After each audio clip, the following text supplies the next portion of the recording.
Hey guys, what's going on? F5 my pawn here, and welcome back to Pathfinder Wrath of the Righteous. Since we last left off, if I do recall correctly, the news is getting very hype for some reason, but that's besides the point. What we ended up doing is, I do believe we helped Sela with some stuff before ending up going into the Midnight Isles, if I'm not mistaken. Let me just check to confirm, because I am not 100% certain.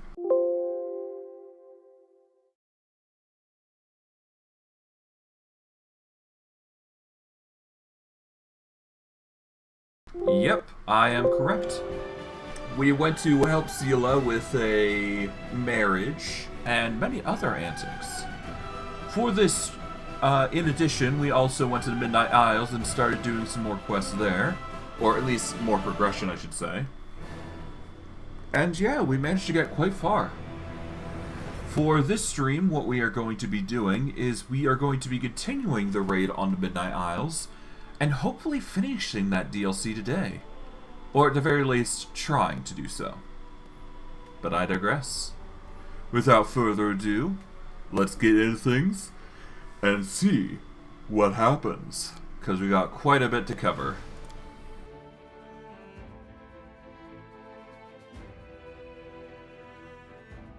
Alright, to start with, we are going to need to set up a new set of buffs for literally everybody.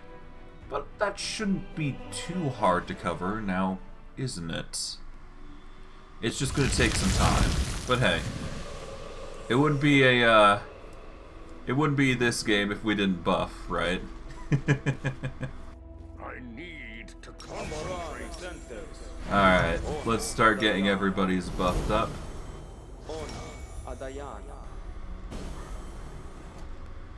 Okay.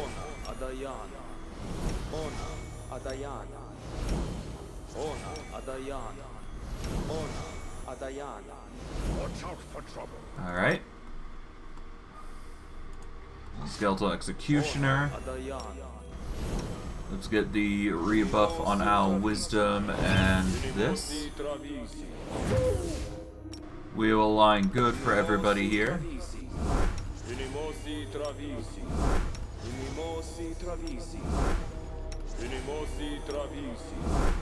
Alright, and here we go.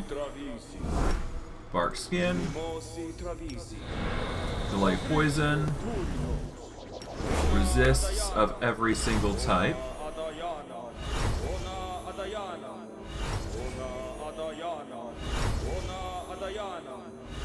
Life Bubble. True Seeing Communal. Archon's Aura. Angelic Aspects. Alright, that covers the majority of the buffs there. Now, if we turn back into human form, we go from there. Let's see.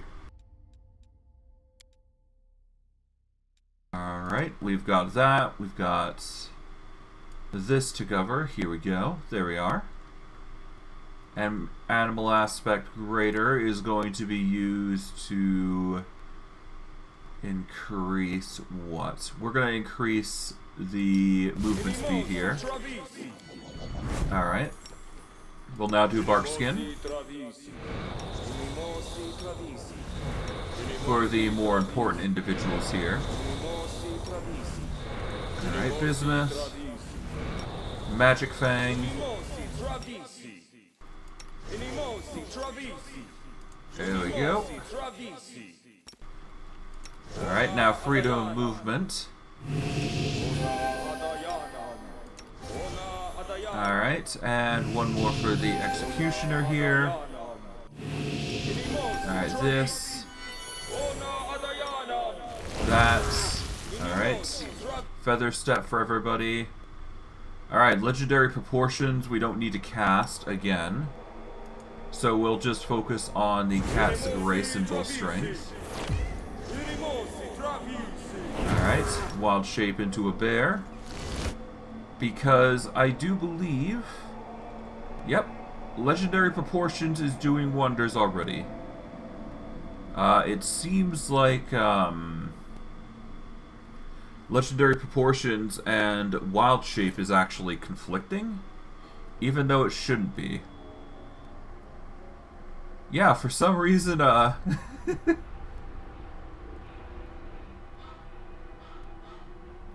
no, Legendary Proportions and Wild Shape is one thing that does not conflict with one another, actually. So, that is something to keep in mind as you're going along with your journey.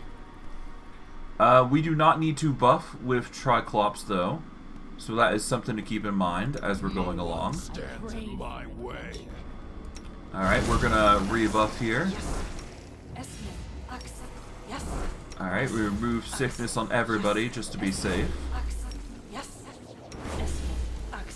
Never hurts to be safe than sorry. Alright, Skeletor. Find traps. Alright, let's see. Greater Heroism is already still in effect, so we don't need to turn that off, but we can give the Greater Heroism to other people now. So we've given Greater Heroism there. So all we need to do is use Greater Heroism on everybody else. So, oh, we need to use Greater Heroism on Evelyn. Skeletor. Do the same for Bismuth. And the Executioner. Now we'll Death Ward everybody.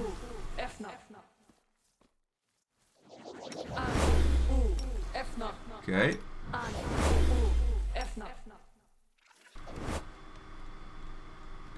Okay, that's been reinstated. Now Trapjaw. Herself. And Skeletor. Now Skeletor will use Expeditious Retreat. Remove Fear. Let us use a Blur on everybody if need be, which we don't. We'll save those busts for later then. Greater Magic Weapon can wait as well. Yep, Greater Magic Weapon is not needed right now. We will definitely cast Bone Shield, unless I've already got it, which I do. Protection from Arrows is already active. So the only thing I really need to cast is False Grace. So we'll do that. There we go. That'll do. Alright, that is the majority of buffs that we only need to cover. Obviously the skeleton isn't getting everything that we can offer, but we're getting the majority of what was needed, specifically. Which is the important bit here.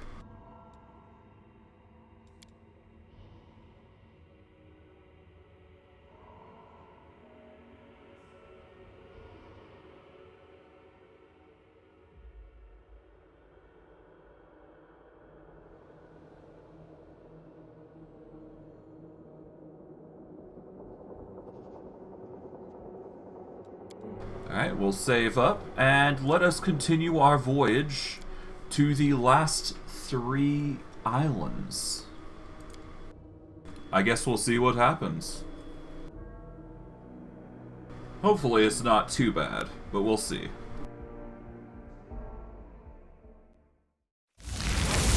Alright, here we are. We are in the gigantic Undertow. This island is affected by a magical undertow flowing beneath it. All creatures on this island are under the constant effect of an enlarged person spell. The strength and constitution scores of all creatures on the island are increased to 21, if their original values were lower. Okay, so basically everybody's strong as heck, essentially. You are giants if you aren't already, and if you are, well, you're beefier. So that's cool. Alright, well, I'm not going to deny taking advantage of a good thing when I see it. So, yeah.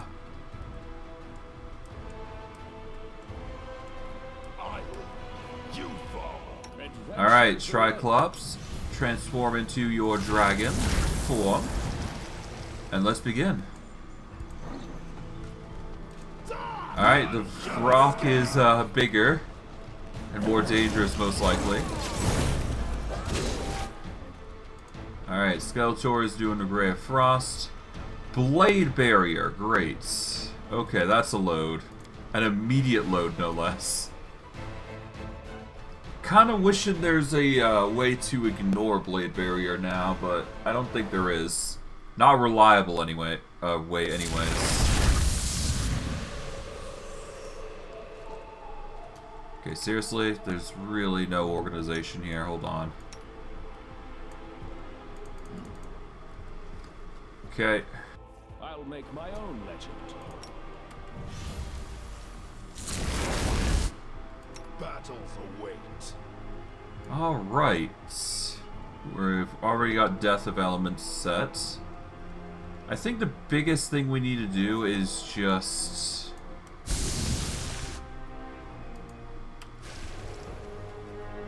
yeah, we need to send a... okay, we got Chains of Light, which is a DC 25. I don't think that's going to do much for us, but we can send in a Guardian Armor to start with instead, which would be a little bit better. At the very least, the, yeah, it would be bad.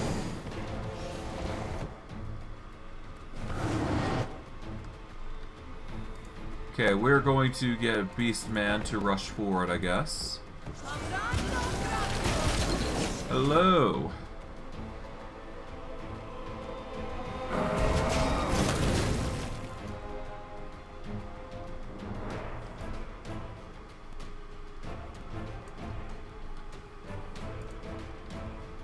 Not a fan of the mortuaries, but whatever.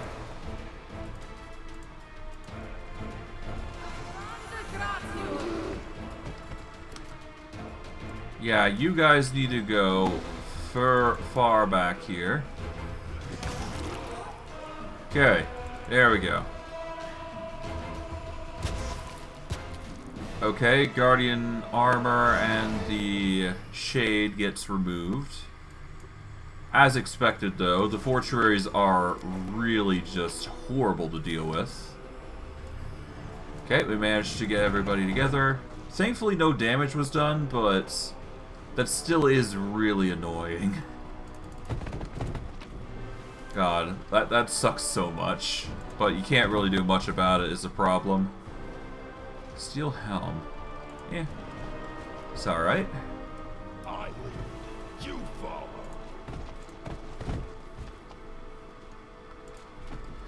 Okay. From here, we're going to save and continue on.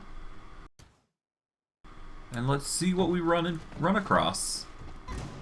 A Deep Shadow Demon Brute. Alright, we want Triclops to deal with the Shadow Brute here. Okay, we've got Cambion Bards, we've got, of course, the Mortuary itself. Yeah, no, the Mortuary is going to be the Punisher, essentially, here. So we're going to reload here. We need to summon something on the other side of the bookshelf, I think.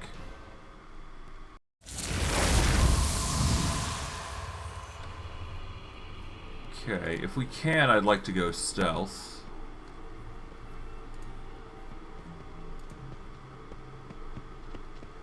None shall escape. Alright. Triclops, we want you to run ahead. There we go. We want Beastman to enrage and go forward.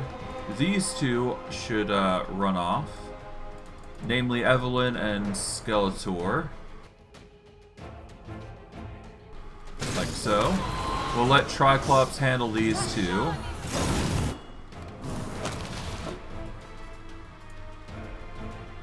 Alright, we want you to focus on the Brock now.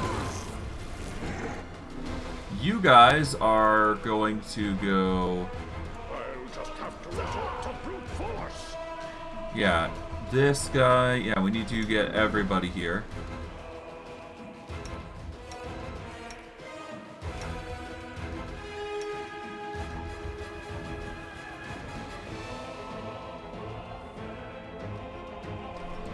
Okay.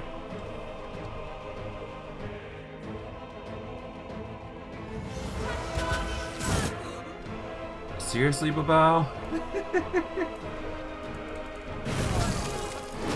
Alright, we need you guys to go around. I think that's going to be useless, though.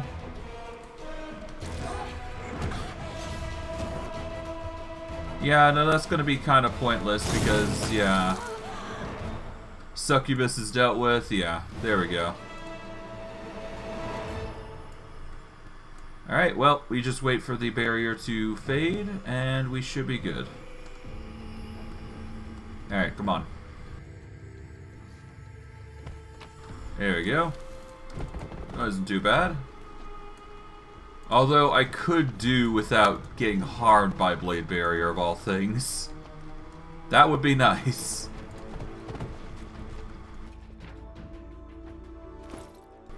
Okay, first let's start by healing. Naturally, that is just a go-to. There we go.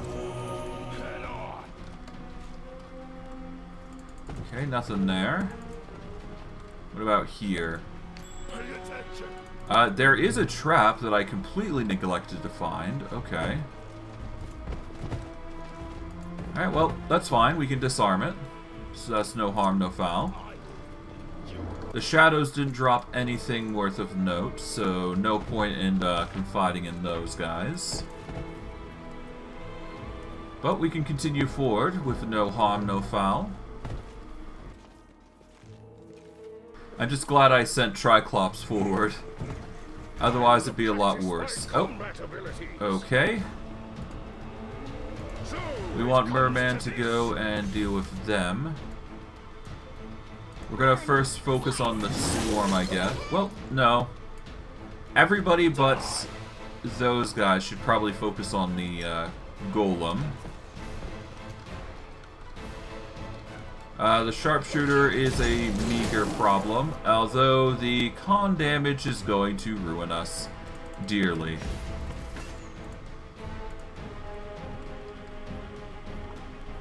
Alright, the skeleton I'm not too worried about. Bismuth I am, so we're gonna send Bismuth over. Trapjaw, you are still within the radius, so move over. And of course, fire from death throws is going to ruin us even further.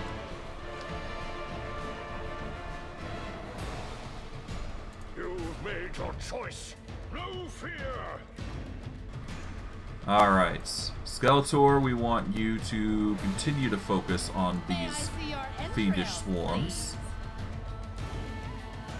But we are going to use a different spell here, I think. Let's see.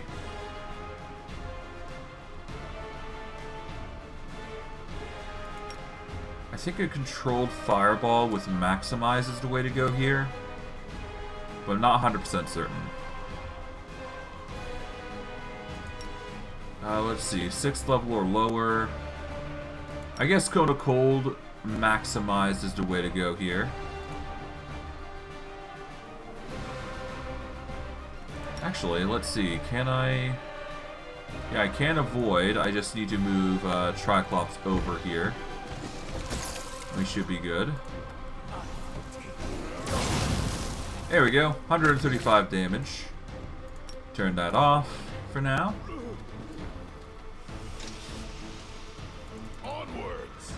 Alright, let's get some stat cures. Let's see, ability damage, yep. Kind of worried about the cling. But that should remove post-haste. I just need to get the stat recovery, so lesser restoration incoming. I just need to find where the bloody spell is. It's been a while. Here we go, lesser restoration. We are running low on it, but that's fine. Alright, that'll cure us. We've got enlarged person now. Everybody's suffering from ability damage, so we're probably going to be using everything here. We won't be able to use it on the bear. We can use it on Triclops, though. There we go. Alright, Trapjaw. You are going to be hit with a restoration. That'll cure all temporary damage, so there we go. Skeletor is fine. Bismuth is probably going to need it. Yeah, it's only 2, but still, it matters. Actually, no. Let's actually leave it alone. We'll be fine with what we got right now, so no complaints here. Although the cling is going to really hurt us there, so rip our tank's HP, I suppose. Alright, there's some loot there, some enchanted stuff. Seriously? Is the tick swarm still going? Okay, we finally fortitude saved out, I think.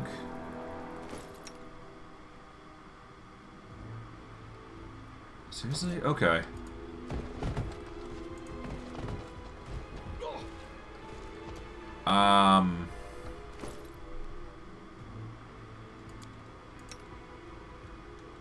Okay, let's see.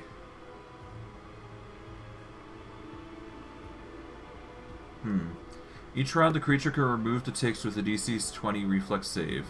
Any amount of acid, cold, electricity, or fire damage dealt to the creature removes the ticks automatically. Okay. So I literally just need to do some cold damage. Okay, so let's do that real quick then. There.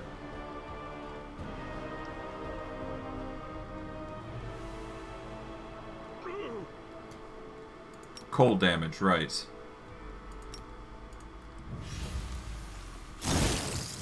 There. Done? Done. That is a very specific thing. Okay. But now it stops, and now we can go about the proper healing procedure. Which is a restoration. Done. Now he's not that bad off. Okay, anything... Oh god, another swarm. Okay. I'll just have to resort to brute force. Okay, we're going off again. Merman is going to go here. Skeletor, we're going to need you on duty. Let's see. A fireball would be tempting here, but it's not the way to go here. We're going to go for another cone of cold, I think.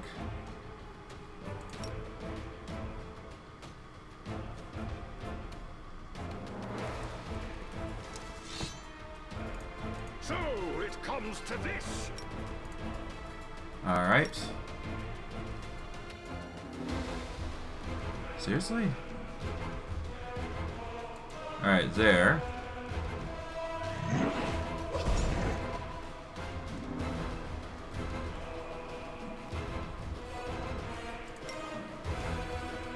Yep.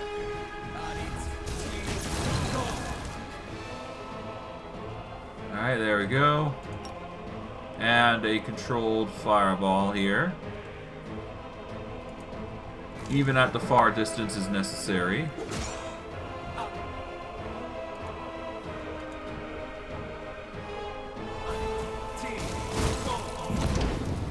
There we go, done. God, that was tedious. Alright, Merman, you are currently suffering from the bites, maybe?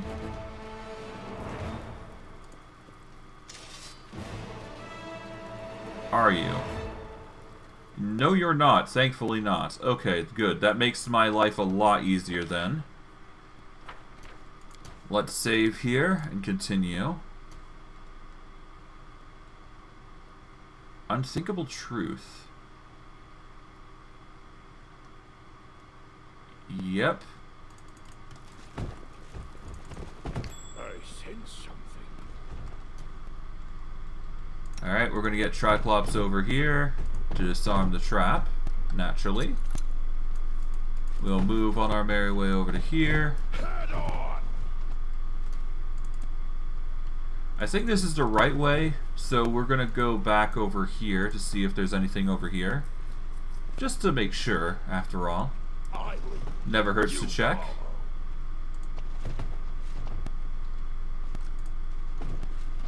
Okay, yep, that's closed off. This is a new area, if I recall the dungeon's layout correctly.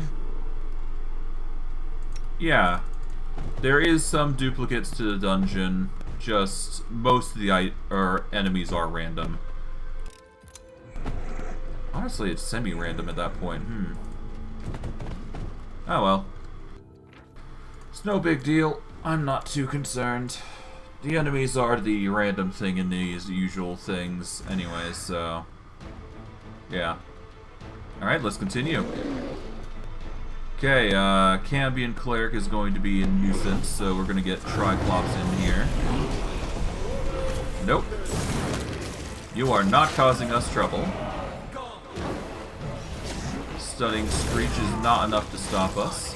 The Evoker's going to try something, but fail, it seems. Alright, we grab everything here and continue on our way. Nice. Alright, cool. Nothing too crazy, but we still got stuff out of it. Pretty nice, all things considering.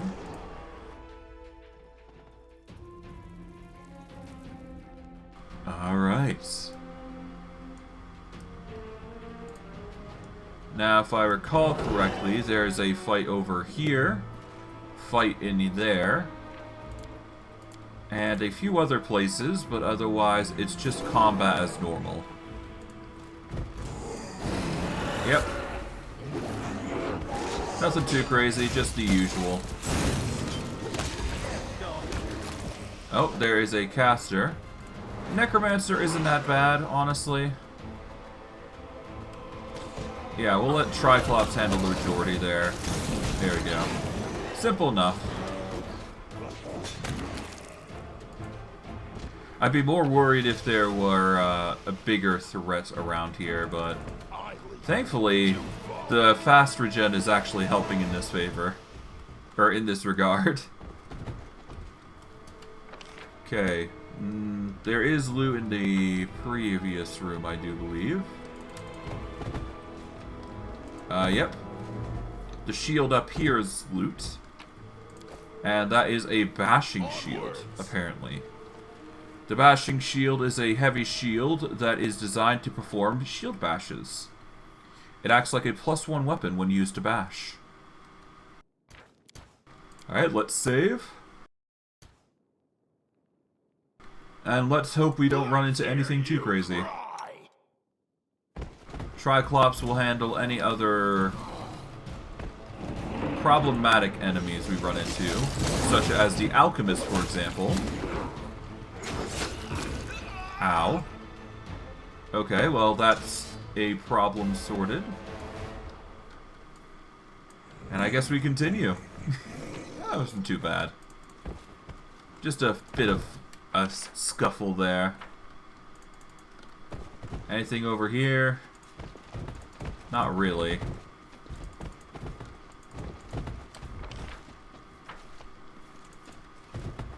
There's no secret around. Okay, yep. Alright, off we go. To the next area. I don't believe there's anything here, so yep, we just keep going.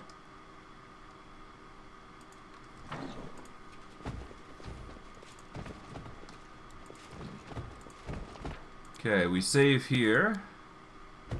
And there should be... oh. Alright, a zombie ranger, I guess.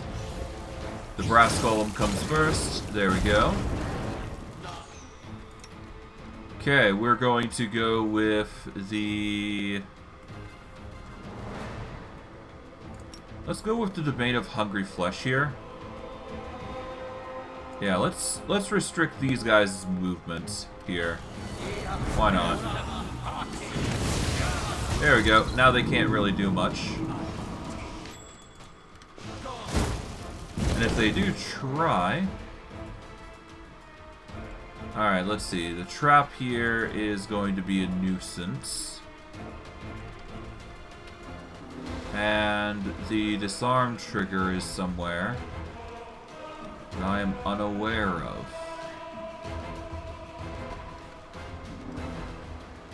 That's going to be a nuisance. Okay, well, let's go... Ah, well. Oh, well. I guess we've triggered it. Oh, well.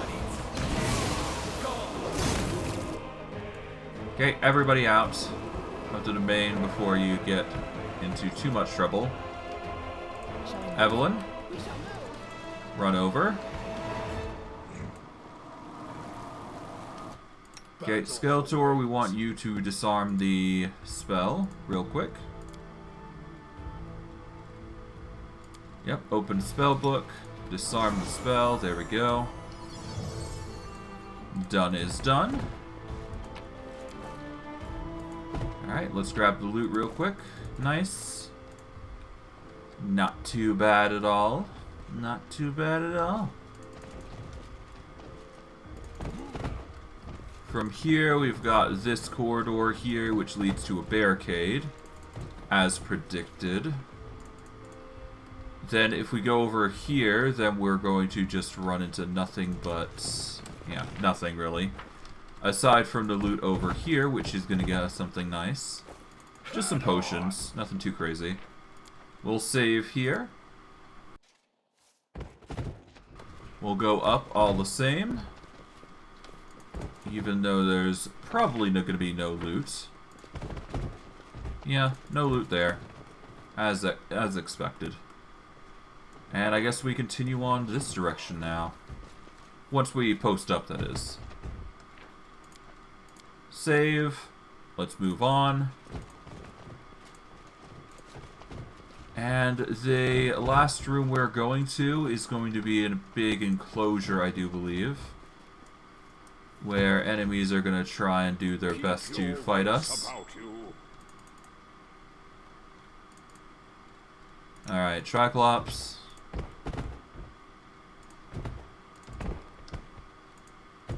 Disarm this. Knowledge is the key to victory. I need to concentrate. Okay, there should be a fight here. Yep. Time for words has passed. Alright, there's the Eye Collector and the Skeletal Champions.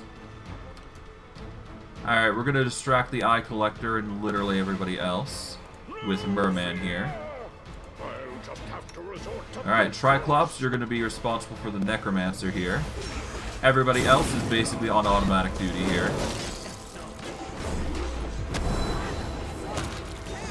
Alright. Okay, Eye Collector, let's see if you're capable of handling us.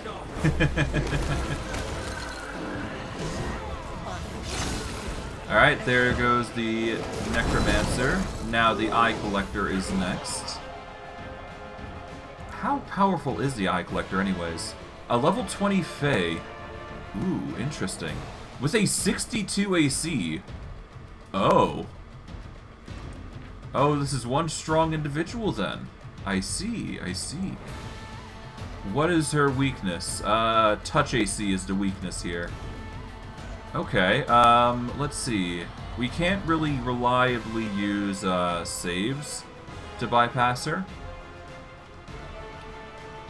So, yeah.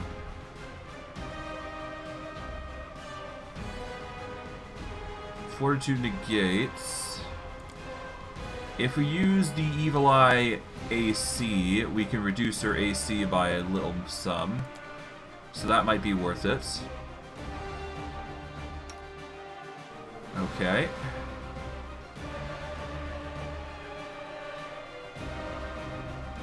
Gonna start thwacking her. Alright, Skeletor, we want you to just focus on damage, I guess, right? Actually, hold on. What's her grapple DC?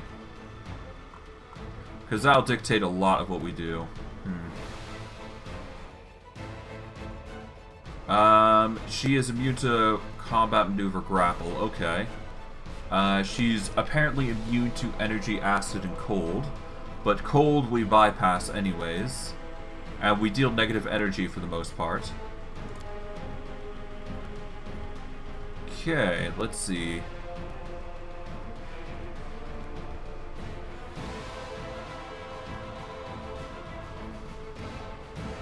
Okay, Feast of Blood.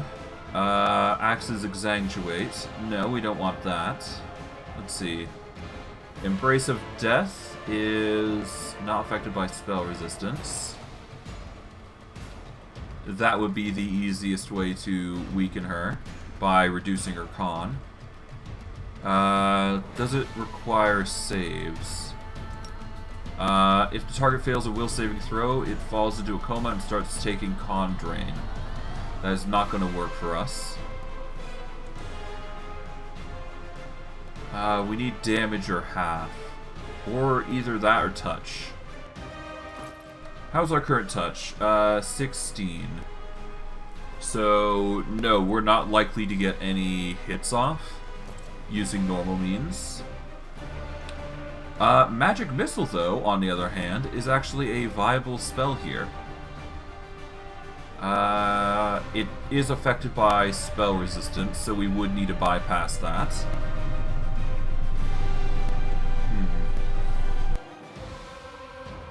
But it's the closest thing we're going to get to dealing damage to him.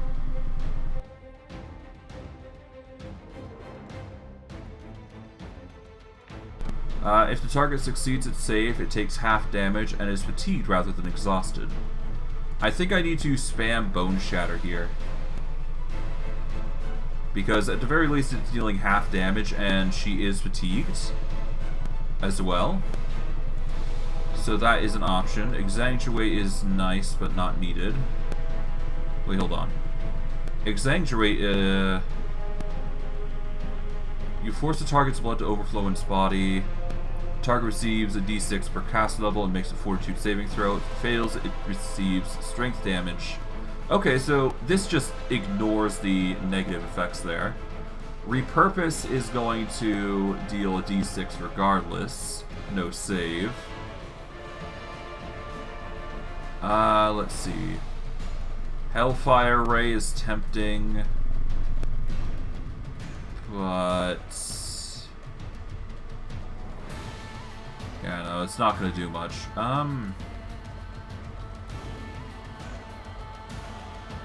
Yeah, let's start with a Bone Shatter, and we'll go from there. I think that's the best. We'll go with an Ice Storm here, just to make her worse off. We've got Hold Person, which is not going to help in this circumstance. Alright. Okay, she takes 26 damage. Skeletor, you're going to keep going. We want you to exsanguinate here. Okay. Beastman, go into a frenzy, attack the Nereid next. Alright, Eye Collector is taking some damage. Half health now. Skeletor, back up.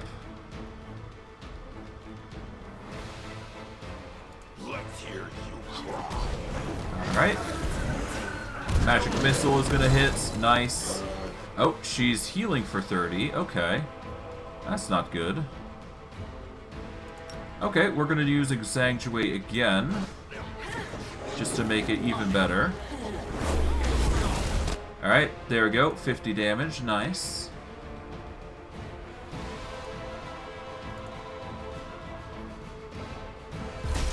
Alright, she is trying her best. Exsanguinate one more time, it seems, is the way to go here.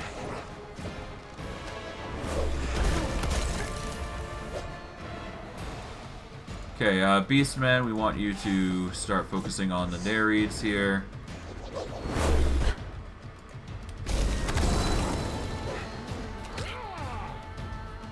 Not a fan of the Beguiling Aura here, to be honest.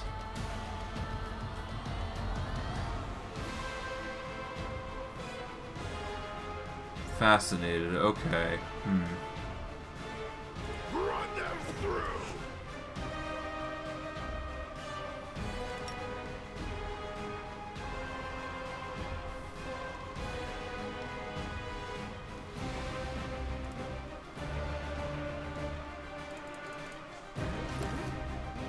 Okay, this is getting troublesome. Okay. Let's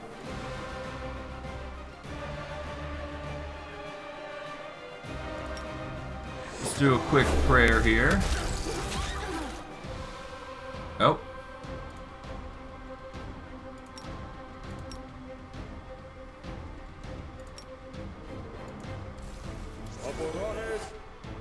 Alright. Prayer. Alright, everybody's awake. Perfect. We took some damage, but that was necessary.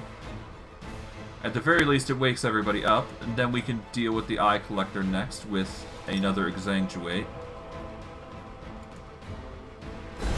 There you go.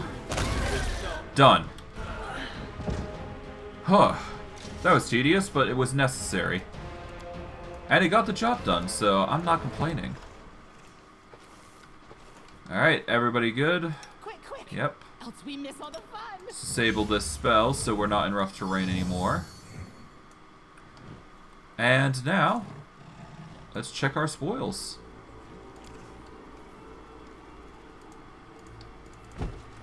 Alright. Gather everybody. Everybody seems perfectly fine. The skeleton seems to have the roughest of it. We got a speed composite longbow, a cloak of carnage, and just some armor. Nice.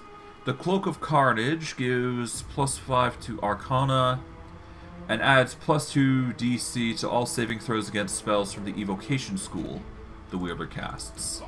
So basically, it's a good Skeletor item, I do believe. That's assuming I can add even more, which I've already got a Cloak of Carnage, actually. So I don't need that again.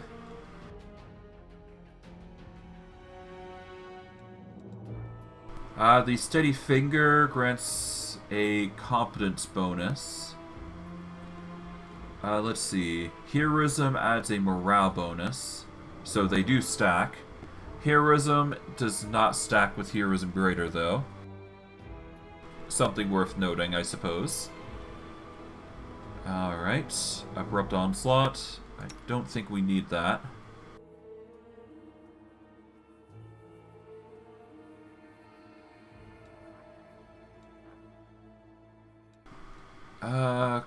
Yeah, we should be fine for the most part. Headband of Vast Intelligence +4.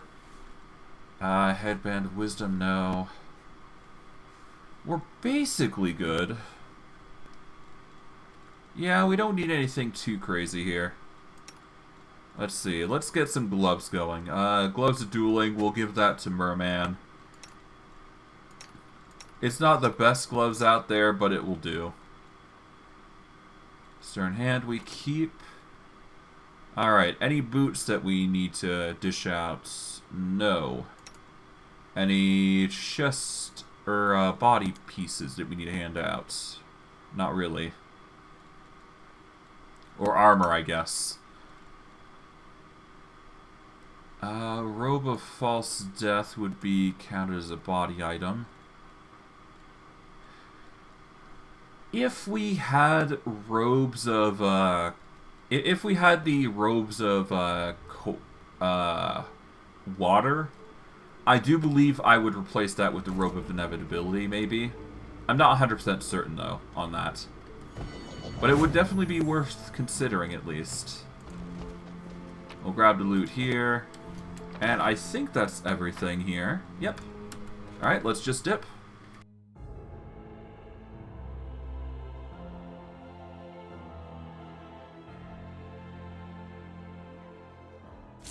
No need to stick around any longer than we have to there. Let's continue our voyage to the next area. I think we're going to need to set up our temp HP, and then we're of course going to need to heal the skeleton. But that's not too bad to do. Alright, move everybody back into position. Like so. Alright, Skeleton is going to go first. Well, first we need to settle with his abilities. I do believe negative energy is the way to heal, so I guess we're using a bunch of inflict light wounds here.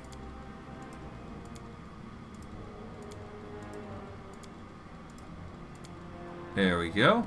Back to full. Otherwise, everybody's at peak power.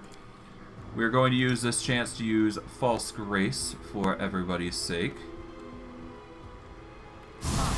There we go. Let's continue. After we save, though, before we go any further, let's save. We're gonna get Triclops going stealth here to disarm this trap here first. Naturally, he's going to need to.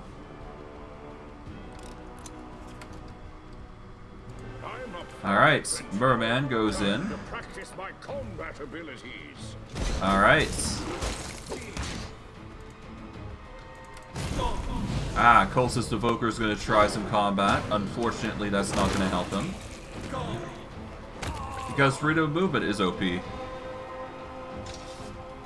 Skeletor, you're going way too far out, so we just need to activate your missile ability. Alright, grab that. Grab this.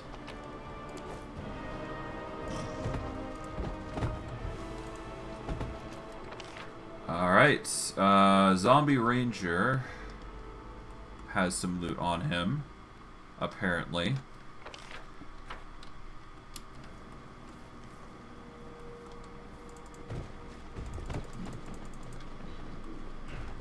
Okay, let's move out of the way. Let's grab the Zombie Ranger while we're here. There we go. I've not seen this corridor before, though, I don't think. Okay, so this might be a new area entirely. So let's get ready for that, I suppose. Alright, new area, Pog. I think.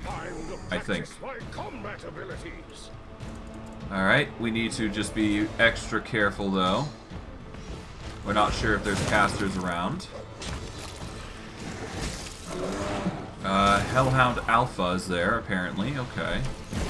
Ah, Fireball. Lovely. Just what we need. We're going to send Triclops over to deal with the skeleton, but everybody else can focus on the Shadow Demon Mortuary. There we go. 631 damage. Or 681, actually. Holy.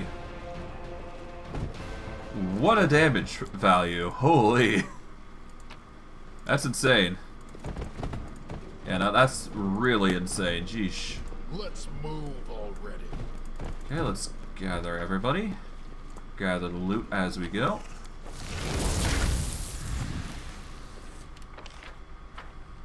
We'll save here and continue. Anything in here? Nope. Just looted stuff. Not worth taking.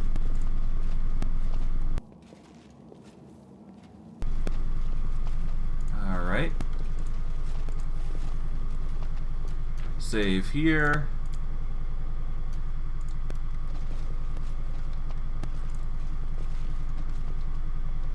Alright. It appears Triclops is going to be busy. We're going to send Merman over there. Beastman's going to handle this group. We'll go into a rage just to handle this situation. Okay, the Cambion Bard is going to be a nuisance. So we want to deal with him first.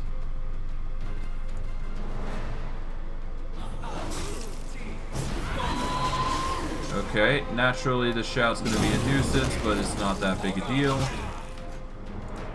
Trapjaw's going to go for the mortuary here. And get the nice juicy 200 damage. Good gravy, that's a powerful hit. Alright, well, at least we didn't trigger the trap. Alright, nice, nice. Okay, what we got here? We've got another room here. We'll save first. Okay, we got a room there, but we're gonna back off for now. because I do believe we could find more around here before we're, you know, rushing ahead, that is. Yep, there's an alchemist, which we want to deal with post-haste, if we can. Beastman, we're gonna focus on the Mabao Infiltrator here. The alchemist comes first, because obviously damage. But yeah, done is done. Quite an easy result if you know what you're doing.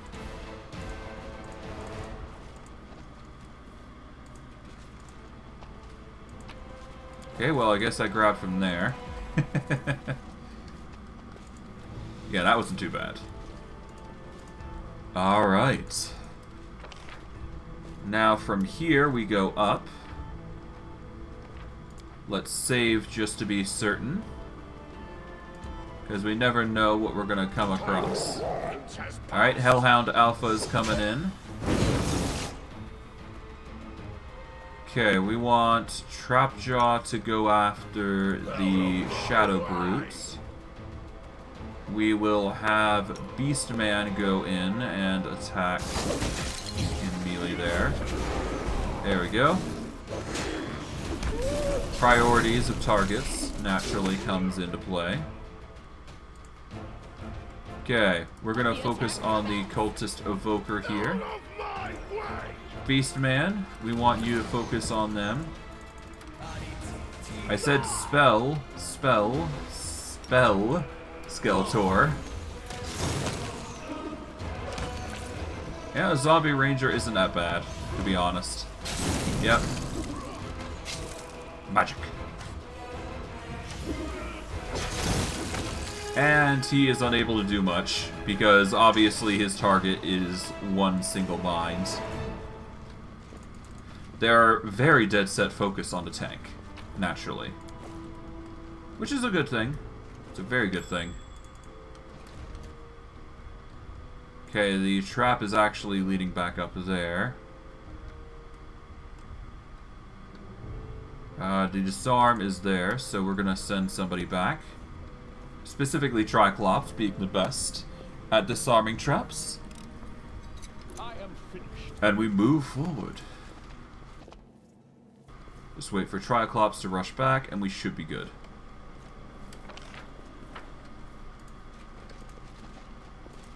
No secrets can escape my prying. Alright, grab that. Tier 4 braces of armor isn't a bad thing to add to the list. I'm certainly not going to complain. Alright, anything over on this side? Not a one. Okay, let's post up here. Progress forward. Alright, Beastman. Yeah, no, we need to immediately focus on the Alchemists there. We'll get Merman to focus on them. There we go.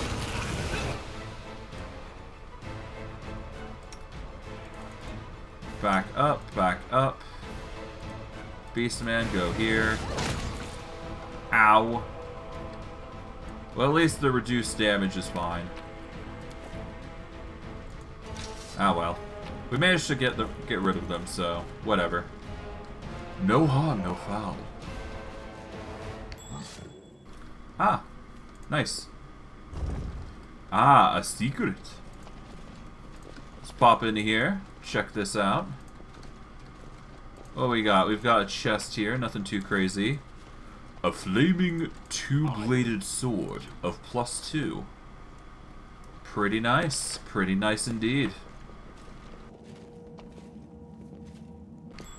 Alright, with that... Oh, there is a trap which we can disable real quick, like so. I am finished. Let's save here. Let's move on. Seems like we got a bit of a kerfuffle here.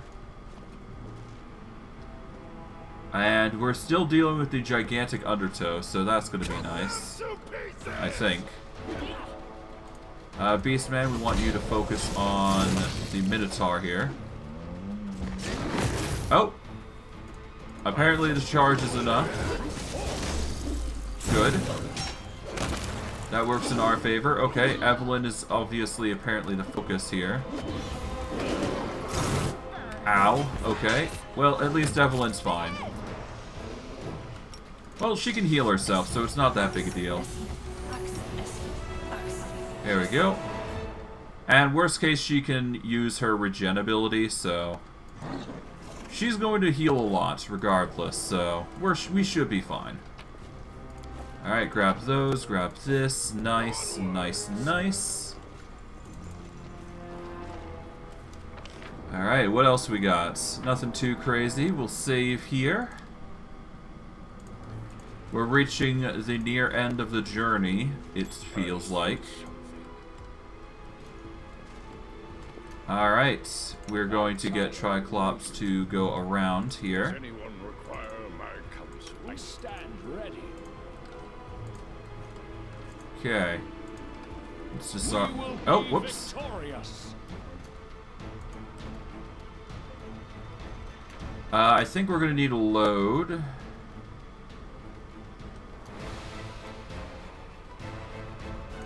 Yeah, no, we need to go around. So, Merman, you want to go over here.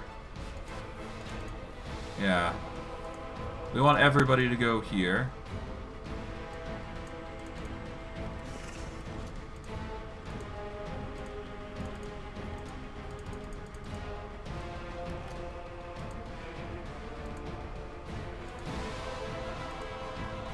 Okay, Trapjaw, Skeletor. So it comes to this.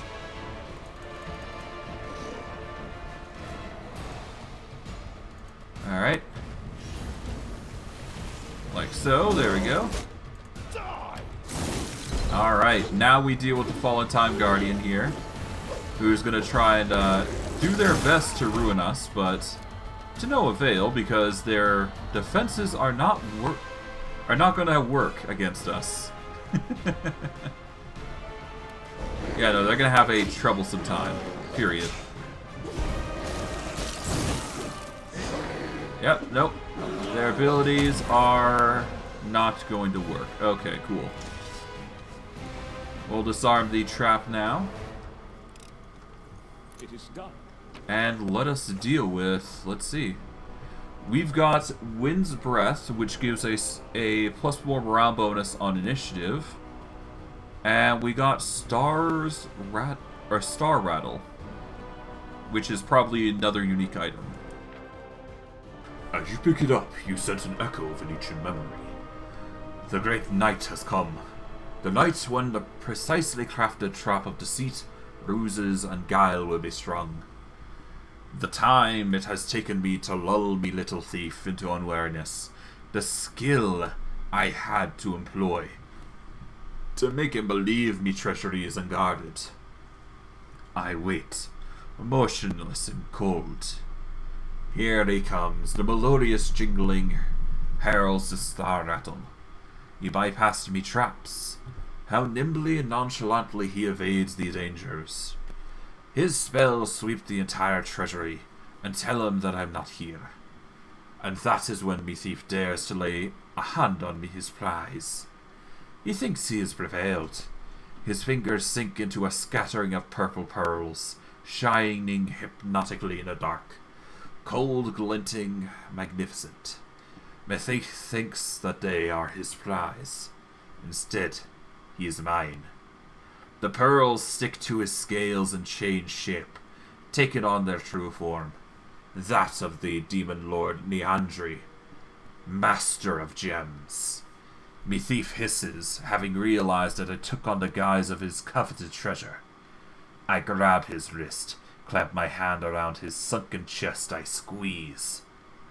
You will steal from me no longer. Not one of my jewels will grant you even a spark of rapture. I growl as triumph devours me from the inside. But my thief merely shakes the crystal rattle and hisses without a care. What good are your baubles to me? I was never after them. Huh. Interesting. So apparently this man wasn't after the thief? Rather, he had some ulterior motive, apparently. That's news, and concerning, if that's the case. The story tells of a... It tells of an interesting man. It certainly does.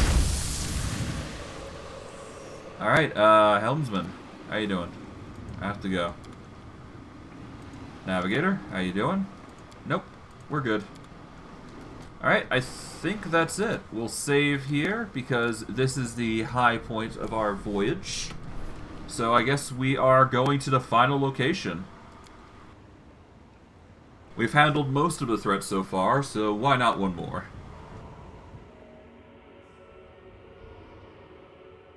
The Great Ominous Flower. I guess we'll see where our voyage leads us.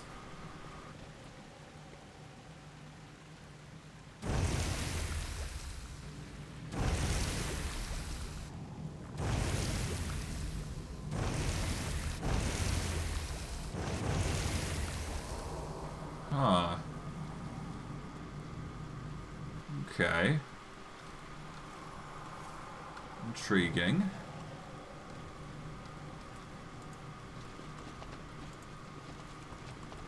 Alright, what's going on here then? Acid evaporation. It is straight up negative energy damage. Oh. Interesting. Interesting. Okay, so how do we go about going here then? I guess we have to be extra careful, don't we? We'll start with leading with one character, and then we'll go from there.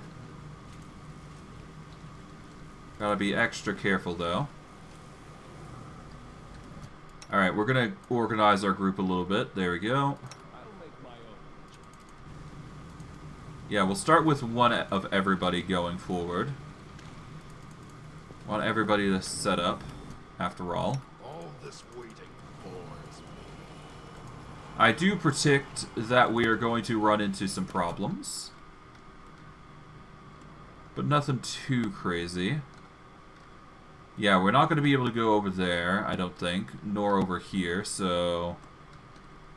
I guess it's more so a question of whether we're going to get there or not in the end. Well, I guess we'll see. We'll see.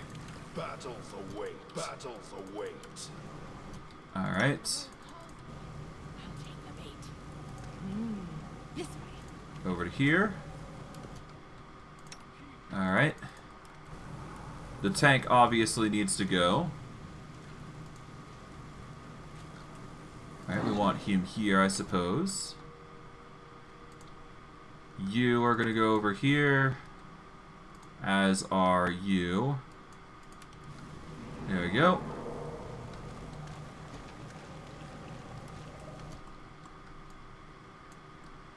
Now, if I post up here. Alright, we save here. The Star Rattle. The Star Rattle is a rather strong individual, but honestly, compared to everything else we've fought, not the worst thing out there, out of anything. So I think it's just a matter of whether we can handle our own or not. Gonna move everybody up. I lead. You follow. Let's post up like so. There we go. Alright. Let's do some quick prep work here. I think the biggest thing we need to cover is honestly just figuring out what we want to cast on this guy.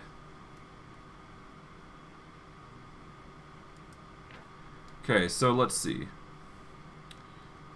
Poison, polymorph, movement impairing, energy acid, combat maneuver, grapple, It can be immune to slow, prone, paralyzed, entangled, difficult terrain, slow, and immobilized. So it basically can't be stopped, is what it's trying to say. But anything else is on the table, I do believe, so that's good. That means it's not completely impossible to take out. Alright.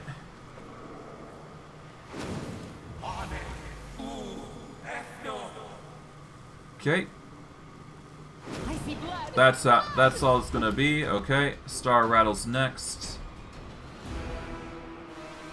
Alright, we're gonna go with single target abilities, because that is going to be the most effective against it. And honestly, I could probably go with a Disintegrate here.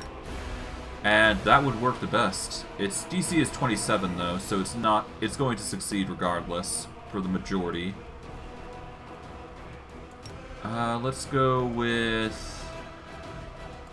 Let's try Embrace of Death. It is a Fortitude save after all. We'll start with Hellfire Ray. We're then going to reduce its saves by a bit, thanks to Evelyn here. Oh! Illusions of itself. Okay. Intriguing. But unfortunately, it's not enough to stop us. Yeah, that was quite easy. Alright, cool.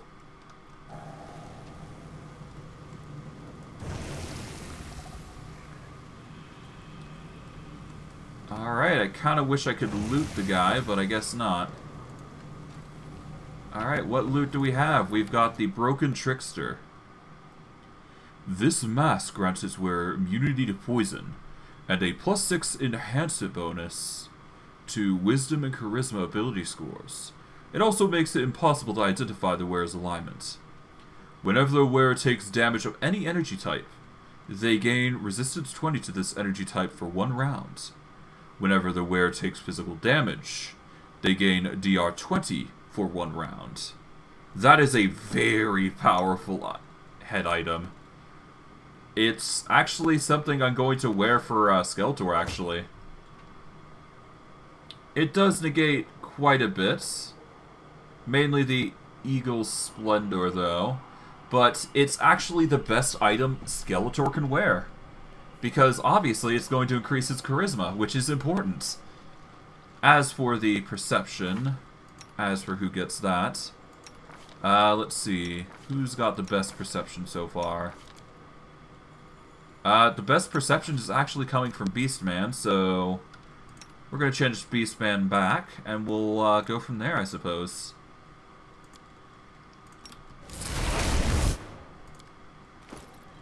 Alright, Beastman.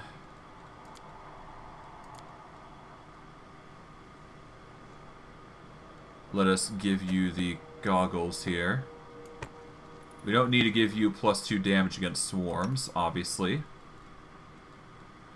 Although we could give those goggles over to Evelyn, though. Because she does do damage quite a bit to swarms, and why not an extra 2? Boots, though, nothing too crazy. Kind of wish there was more loot to us, but that's fine. Let's see if there's anything else before we go around. There might be something else around here.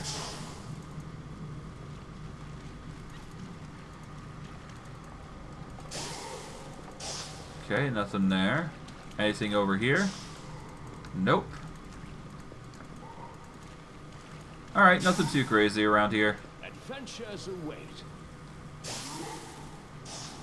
I guess the only other thing is the mob, but yeah, I don't think he has anything worthwhile. Alright, well, let's leave the island with our spoils. I think we've got everything. The only thing that we needed was the mask. Well, that's assuming the mask was the thing that they wanted anyways. I remember. Now I remember. The helmsman has curled up on the ship's deck, hiding his face from view.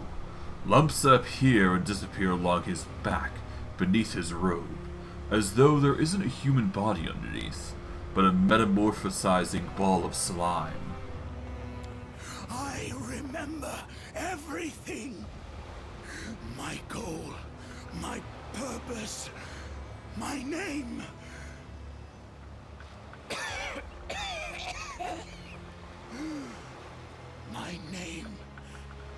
My name is...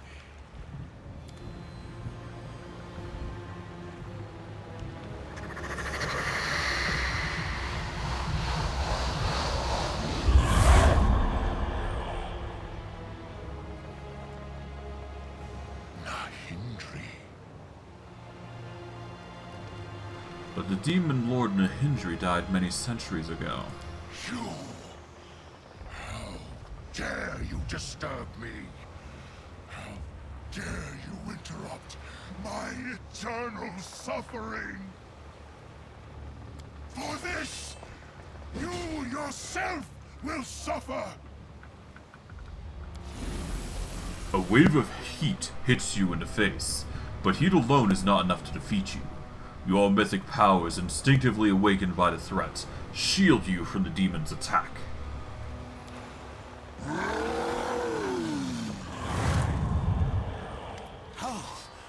Oh my. It's enough to make an old man dizzy. Come over here, treasure. I believe I have things to tell you.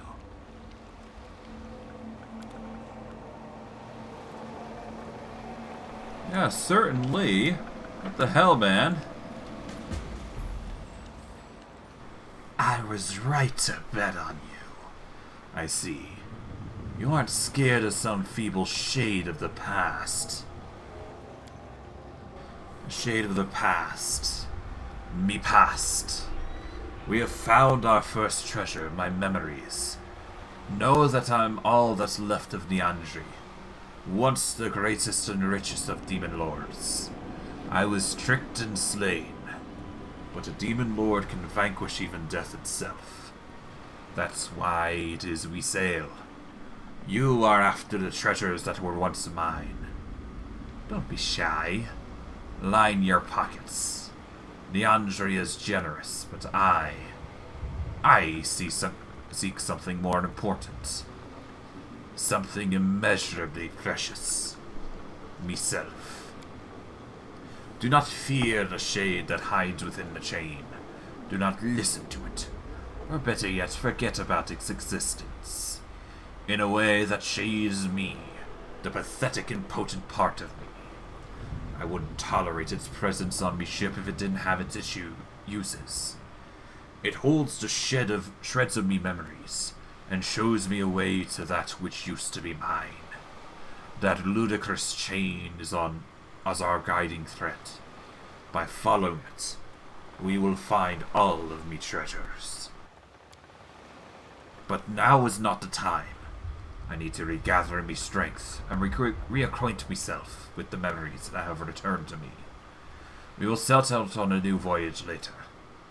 But for now, goodbye, me treasure. Who are you? Once, in days long past, they called me Nahindri. But that name has long been forgotten. You may call me the Helmsman. What is that horrific shadow that's bound to the ship's chain? What does it want? Alright, well, I've already gone through that, so... Okay, so the dude is basically a demon lord in disguise. We won't be able to continue on our voyage just yet, but we're getting there. We're getting there. So that's good.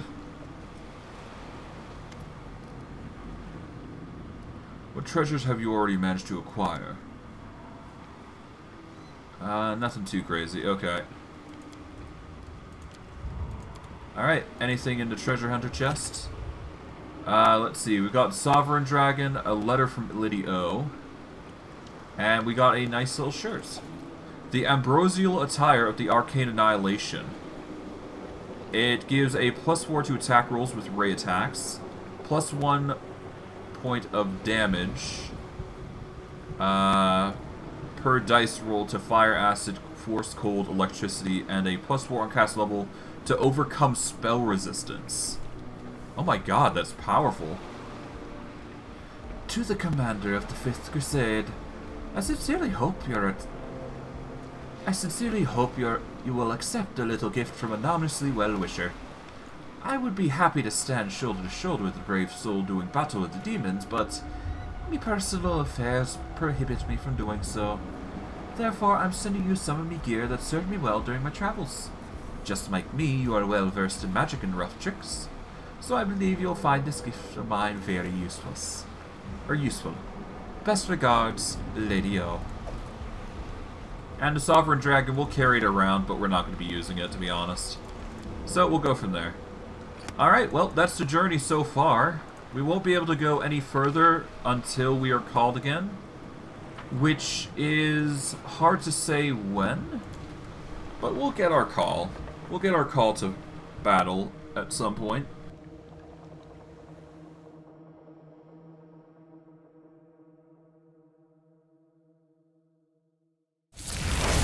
All we really need to do is wait, after all.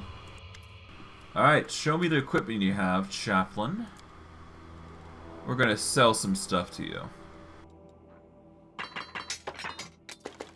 Yeah, we'll sell most of the stuff that we don't need, so we'll go from there. Like crossbow, heavy crossbow, composite longbow, agile kukris, agile sai, composite longbows, keen long spears, sickles, undead bane great club, we don't need that. Keep that. Sell the flaming two-bladed sword. Speed composite longbow can go. Hasty eradicator we keep. I think that's everything we want to sell, honestly, that I can think of. We'll sell the speed composite longbow. Speed cold iron rapier. Yeah, we'll sell that. Touch of Mercy we keep. Numerian Greatsword we keep. Alright, let's sell everything that we don't need here. Padded armor can go. Same as leather. Hide. Heavy shield. Studded leather. Chain shirt. Haramaki. I think I sell that, yeah. We don't need it. We don't need that. We don't need a chainmail. We don't need the breastplates. Robe of Earth, tempting to keep, so we'll keep that. Everything else seems like a important item, so we'll keep that. There we go. Alright. Well, with that, we're back outside. We've basically done a lot of exploration there. And that's not bad. Not bad for the first hour.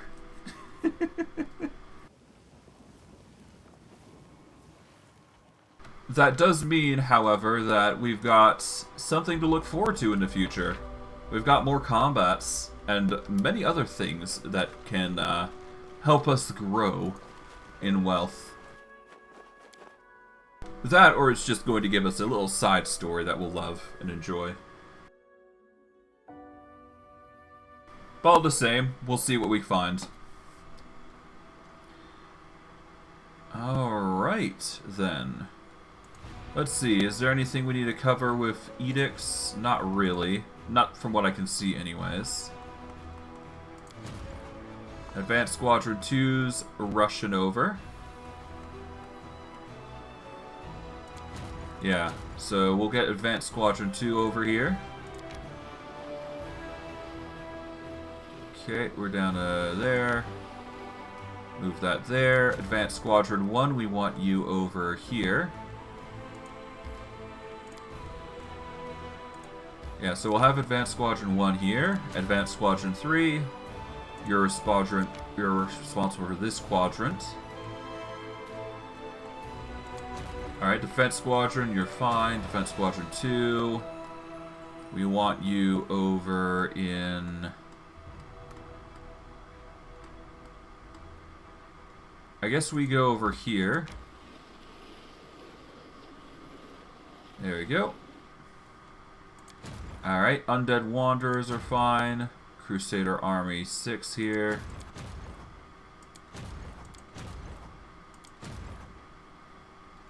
Yeah, we don't need you here, so we're just going to send you back to Dresden as another army that we just basically have on standby.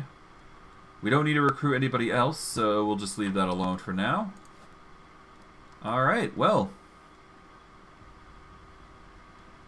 I guess, let's see, what do we want to do now, I guess, is the question. Alright, yep, we've done the exploring the murky grotto. Wait for the queen to arrive, okay. And learn the identity of the half-elf mad woman.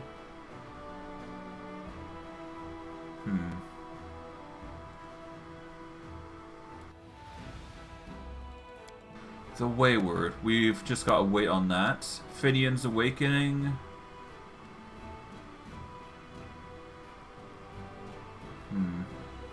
We wait on that. More than nothing. Solve the riddles in the dangerous ruins. We won't be able to... Yeah, I don't think we'll be able to solve that just yet. Pursuit of the Past. We have to wait on that. Wait on that. Okay. I think the only thing we just need to do is just maximize all Crusader stats at the moment. And then we should be good to go. So we're just going to teleport to Dresden for now. We are going to enter in. And on the cusp of the Abyss, actually, let's see if there's anything for that. Let's see. Yep, nope, we just gotta wait. Okay. Okay, to the Citadel.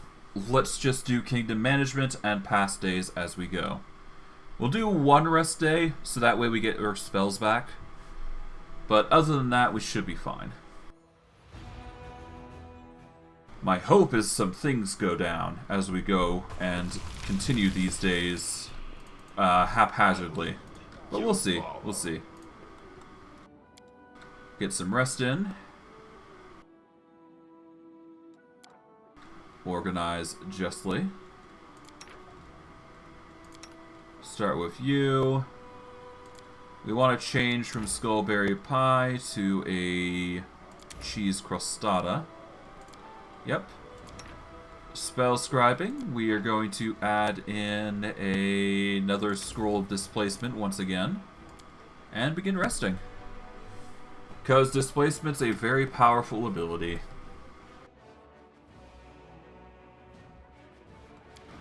Alright, there we go.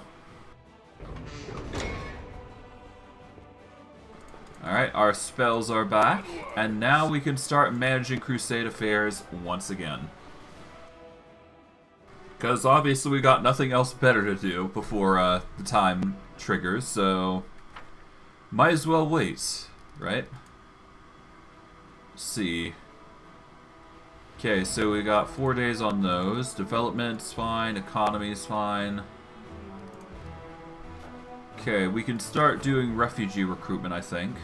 We'll reduce our morale a little bit at the cost of it, but that's fine. Yeah.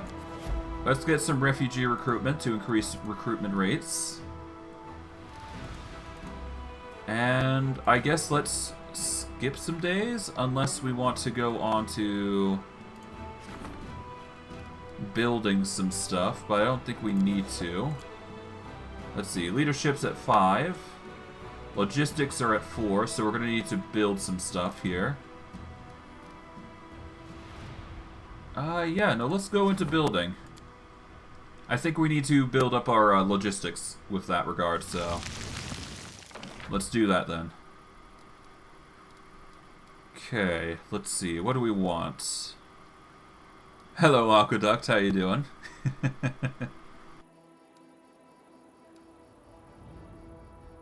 Alright, let's see. The biggest thing we could do is literally give ourselves some archery to handle. But I don't think we're going to get that luxury. Alright, if we sell our main archery range, then we can move it over here, I think. Let me save just to be certain, though. I am doing quite well, actually. Alright, let's sell the main archery range, because we are going to need to set it up for upgrades. Let's see, we want to keep that, so I guess... Alright, let's see. For the main archery range, we want to deal as much to hit and damage as possible. So we want to sell the smithery here. Oh no, not the smithy, but we want to sell the arsenal here. We're going to move the arsenal over. Yeah, we're going to move the arsenal over to here, I think. Yeah, we'll move the arsenal here. We don't need the stables there, but we can certainly move things. Alright, but yeah, we're going to get some smithies here. The smithies will add to the attack, I believe. We're going to need to buy some more resources, so we'll just buy a bunch here. There we go. That's another smithy. And here, we're going to need a bit more for another smithy. There we go. 4 smithies. There we go. We are going to need to sell the main stables and send it over to another area. Main stables can go here. Alright, so the smithies will add to the growth there. We are going to need the barracks to set up here, I guess. Okay, so barracks is... Yeah, so we're going to need a... What is it? What gives AC? What was it? It was not the military academy. It was... Where is it? The arsenal. Here we go. The arsenal is going to need a bit more resources here. We'll buy that. Get another arsenal here, so that way it's a +2 to attack and +2 to AC. So that way melee is way better. The apothecary is nice, but not required here. So I think what we need... Actually, hold on. If we move the stables... Yeah, let's sell the main stables first. Let's move the stables elsewhere. We want the stables here. That way it's going to get a +1 to AC, it's going to get a +1 to attack. And I guess we can go with the apothecary, because why not have 10% extra HP? Why not? We're going to have some serious HP on horseback anyways, so might as well, right? Okay, training grounds provides percentage to damage. Damage is not too concerning. I'd rather get to hit bonus more than anything. Although, it is tempting to get 2 damage buffs, actually, here. You know what? That actually might be not be a bad idea. Let's actually sell the smithy here. Yeah, let's sell these smithies, because there's no need for 2. And let's actually get damage from the training grounds. Increases damage by 20%. There we go. That'll increase the damage by 20%. Then we'll have +2 to attacks with archers and +2 to AC with melee users. And +1, +10%, and a bonus to HP for anybody that's rushing in. So that way they're sort of semi-tanks anyways. Although maybe I should swap out the main barracks and the main state. No, it's fine. Watchtower. We don't need that. Hospital is certainly going to come in handy. Alchemist Laboratory gives a bonus to literally anybody else. Let's go with the hospitals, actually. Having just even a 20% bonus is really nice. And it's not like we need energy, so... We're just going to invest a little bit into that. We'll get a bunch there. Let's get a bunch of hospitals, actually. And 182, so we need a bit more. There we go. 4 hospitals, so that way we've got a 20% recovery size, so units won't be lost as much, which is the most important part in an army. And that logistics should shoot up like a rocket as a result of this. Once it's done, of course. But that is the important bit right there. It's gonna skyrocket. But we'll see. We'll see how the end result is. Alright, let's start waiting some days. Alright, we got an event, Restoration. Dresden was built long ago, and compared to modern fortifications, the construction is hopelessly obsolete. The officers wish to rebuild the fortress and are arguing over what should be done first. To reinforce the defenses, or to expand the streets to make the quartermaster's job easier and expenditure supply deliveries. Alright, we can either widen the streets and add some logistics experience. We can reinforce the defenses, which increases military experience. We can save... we do not spend money on renovations, which increases finance points. Or we can invite architects from the Order of the Nail to add military experience and diplomacy experience, along with Help of the Nail, which will allow us to recruit... it will allow us to recruit Hell Knights at the Order. I think reinforcing the walls is more important here, because that is going to give us military experience for obvious reasons. Let's see. Military, yeah, we're going to need the military, so we're going to go for reinforced defenses. Yes I did. I didn't listen to it, but I saw what the list was. Alright, but yeah, no, we're going to reinforce defenses. By rebuilding and fortifying the walls, the soldiers will improve Dresden's defenses.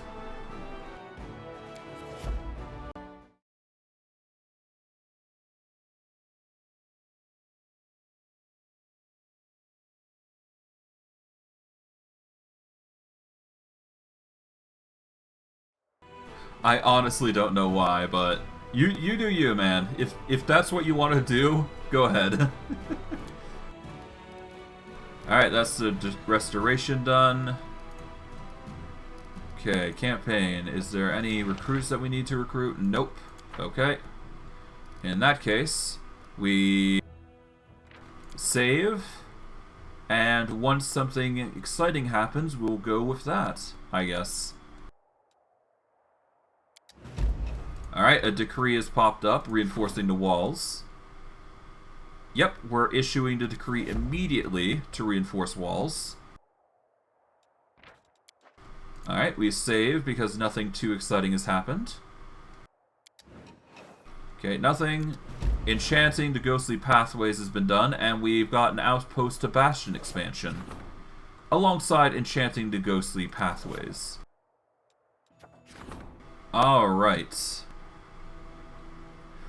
The Stone of Ghostly Pathways that was obtained by the Crusaders have piqued the interest in Sokorian shamans, scholarly wizards, and priests of Norgor alike. All of them are asking to be allowed to borrow the relic for their rituals, and it is up to Commander to decide whose request will be satisfied.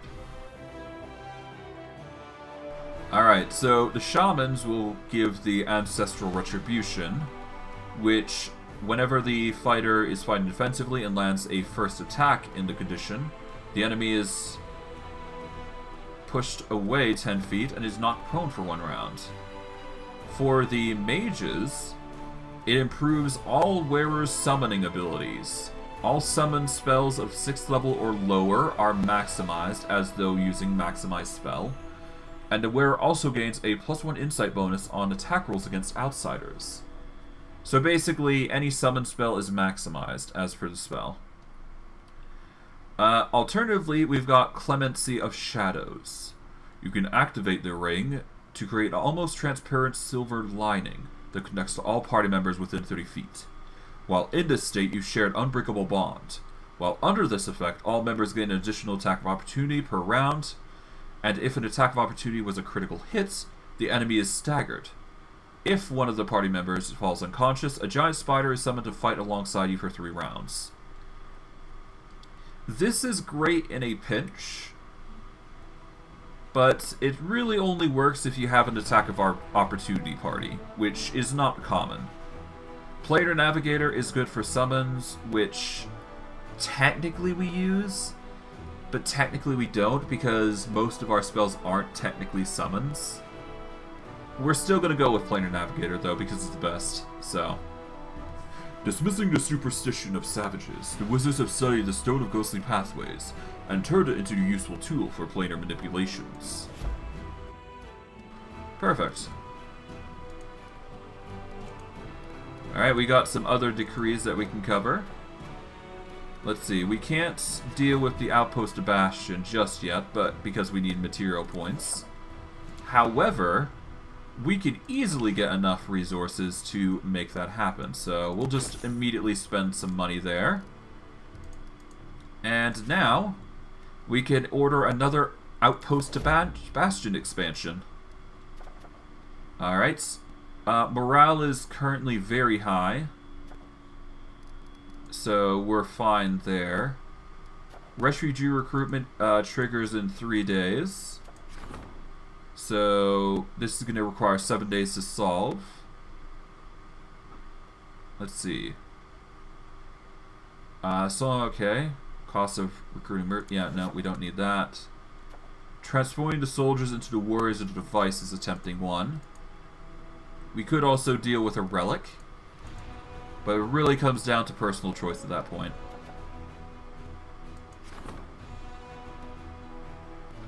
Okay.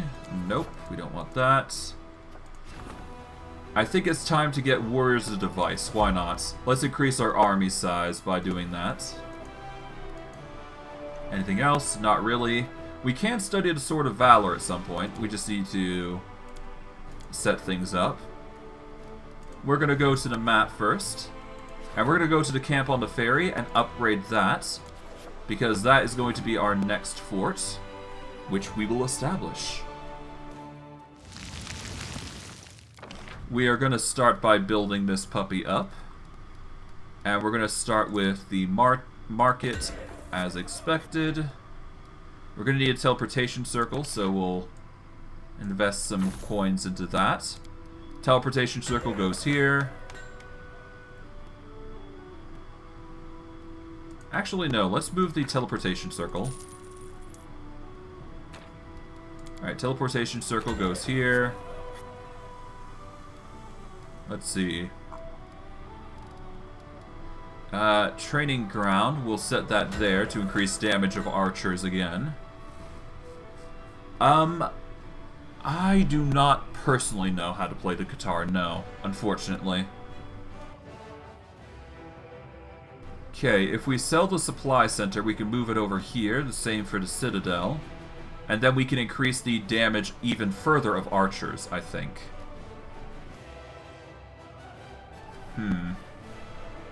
Let's see. Alright, garrison barracks, arsenal. I do believe there is a statue that we can get. Hold on. A monument. Here we go. Let's buy a monument. This will increase the chances of acting twice in a turn. We will sell the citadel, but move it. Yeah, we're moving the citadel back a bit, so that way we can set up another training grounds. So the training grounds will... Okay, so we don't have access to another training grounds, unfortunately. But we can do a smithy, which will give us a bonus to attack on all adjacent units, which is more important here. So there we go. Garrison archery range has been expanded in quality. And I might as well do the same with the other fort, I believe, which will help our logistics even further. Now, if I'm correct, yep, the stone maze is the next one that we need to focus on. Alright. So, garrison barracks. We don't need to... Alright, so we're going to move the teleportation circle here. We want to sell the garrison barracks here, so we're going to sell this. Alright, monument's still there, inn's there, supply center's fine. We are going to sell the apothecary. We will sell the teleportation circle next. Okay, teleportation circle goes there. Okay. Sanctuary I'm not too worried about, but we will leave that for next. Hall of Glory. Tempting, but not necessary. Right, what is it we needed? We needed a smithy. Smithy will go here. We wanted the training grounds to increase damage. And what else can we do? A watchtower would increase the bonus of attack, AC, and saving throw and initiative of all units here. A garrison barracks is... I guess we can put a garrison barracks here, couldn't we? It'd increase attack and damage, wouldn't it?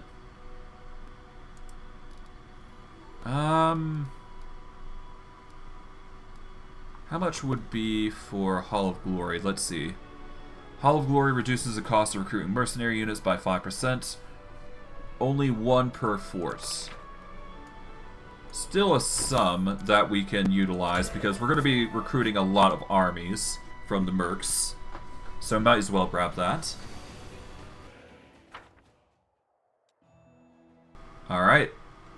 That should handle the majority of what we do. Our campaign is honestly not too worrisome. Alright. Start by recruiting a bunch of units here. Alright.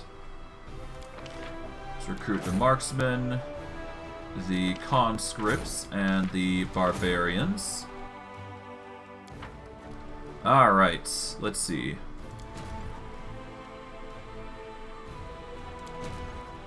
The marksman will go into defensive squadron 2, so we'll start by splitting up these units. Okay. This group is going to march over to here. Alright, for this group we need to split you off. You are going to go over to, I believe... Yeah, we're going over there. I believe it's Defense Squadron 2. Yep. You are going to Defense Squadron 2 here. Alright. Now let's see. Advanced Squadron 2, Advanced Squadron 3...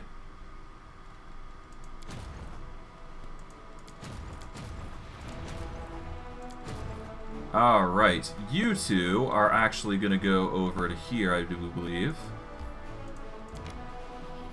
Alright, we'll just have you guys march over. Gonna split you guys...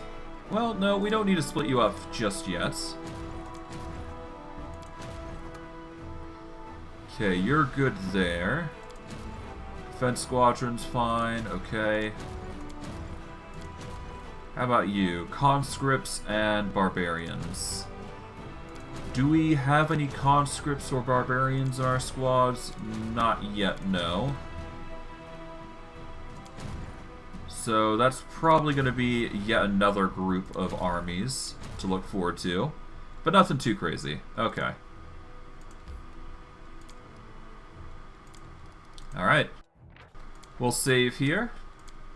Let's let another day pass. Alright, 2 bastions. We can actually go into a fortress now. And we can develop the art of war here as well.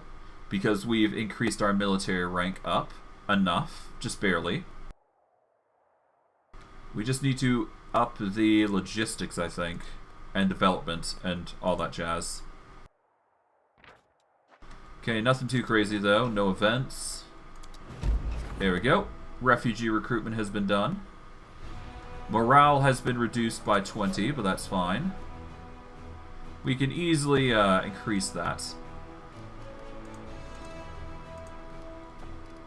Okay.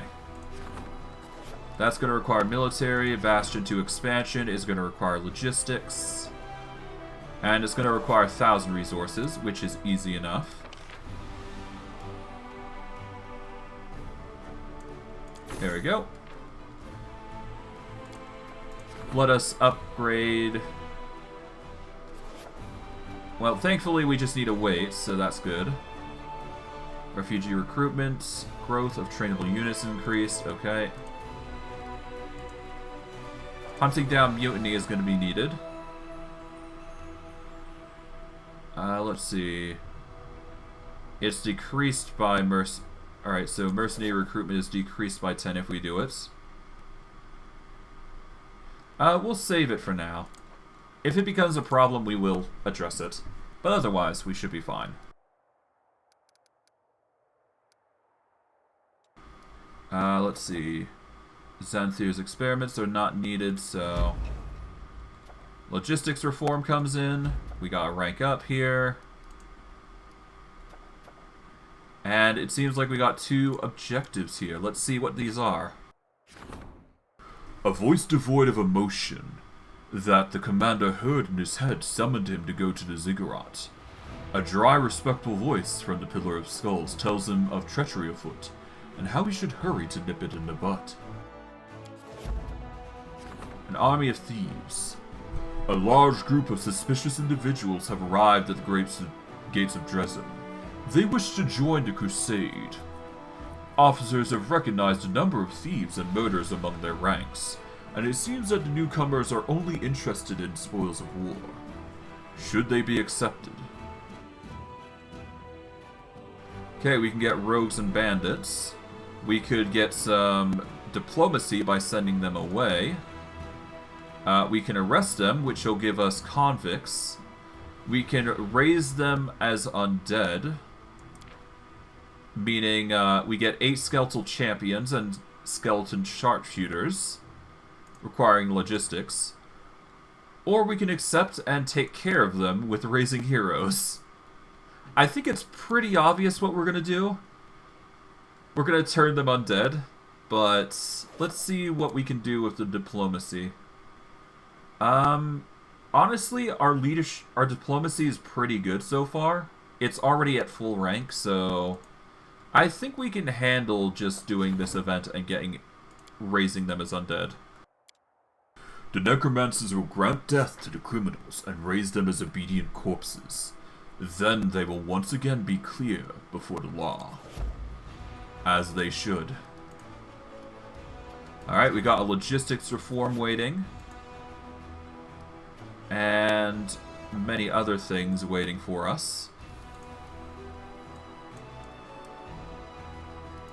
Alright, before we do anything else, we are going to go and deal with the rebellion, quote-unquote, that's rising up.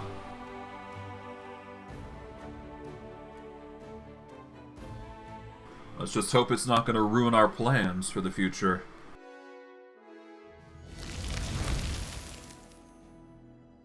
The voice from the Pillar of Skulls forces their way into your mind. Master, there is danger. The undead are fighting each other. At the ziggurats, mutual obliteration. Your intervention is needed. The power over the dead is lost. We're in danger. Our body is being dismantled. We're defending ourselves.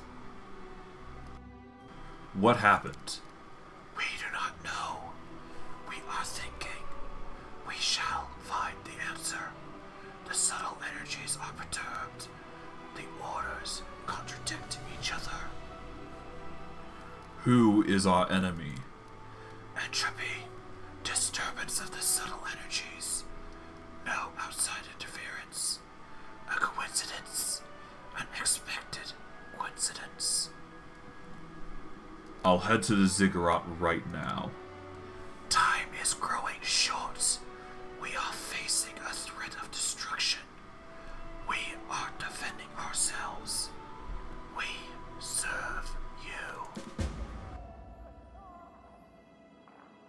Oh boy, oh boy, oh boy, oh boy.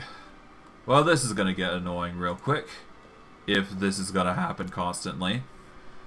Alright, well, let's hope it's not that big a deal. But, honestly, I highly predict it's going to be a big problem. So I guess we'll see what happens.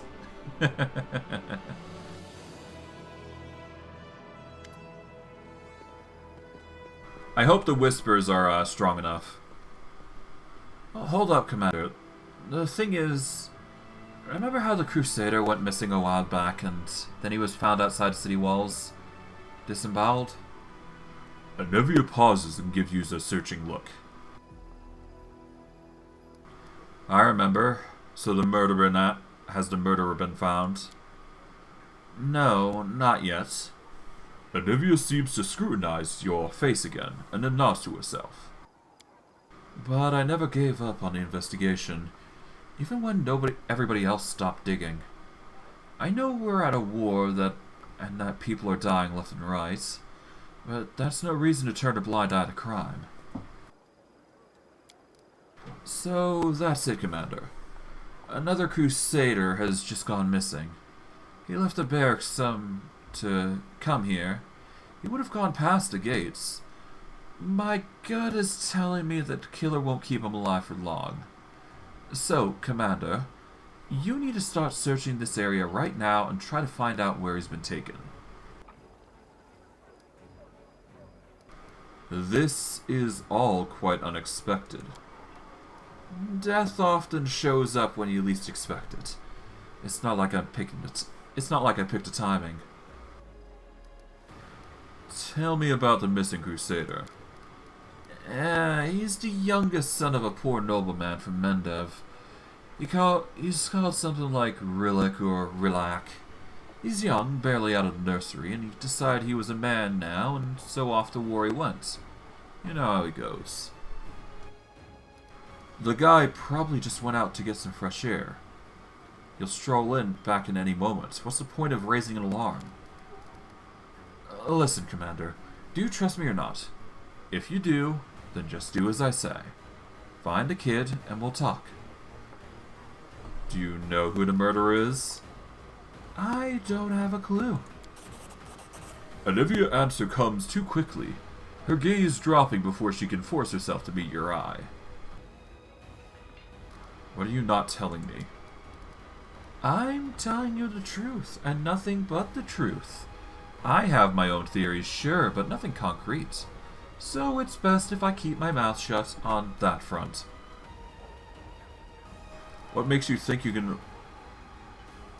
You know what, whatever. Alright, I'll search for the Crusader. Yeah, get going then. He passed the gates and took a right. Ask around, check on out the building. I'll be waiting for you here.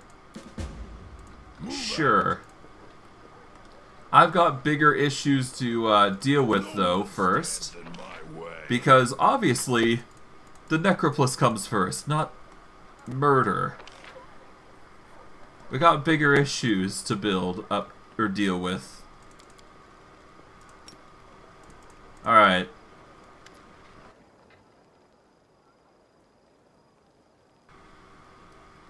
Fine. Okay, so I guess we're just gonna have to do this before we actually go and do what we need to do, so whatever.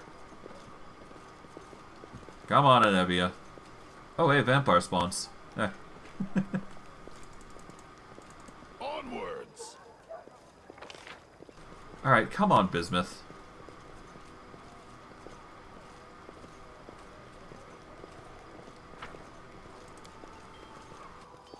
Okay, I guess bismuth was the underlying factor here. Alright, come on, bismuth, let's go.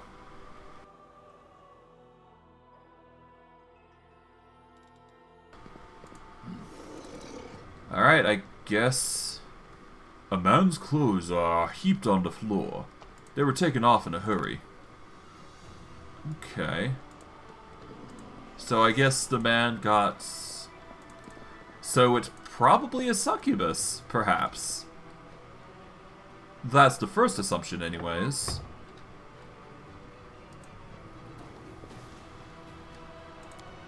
You can hear muffled sighs coming from the next room.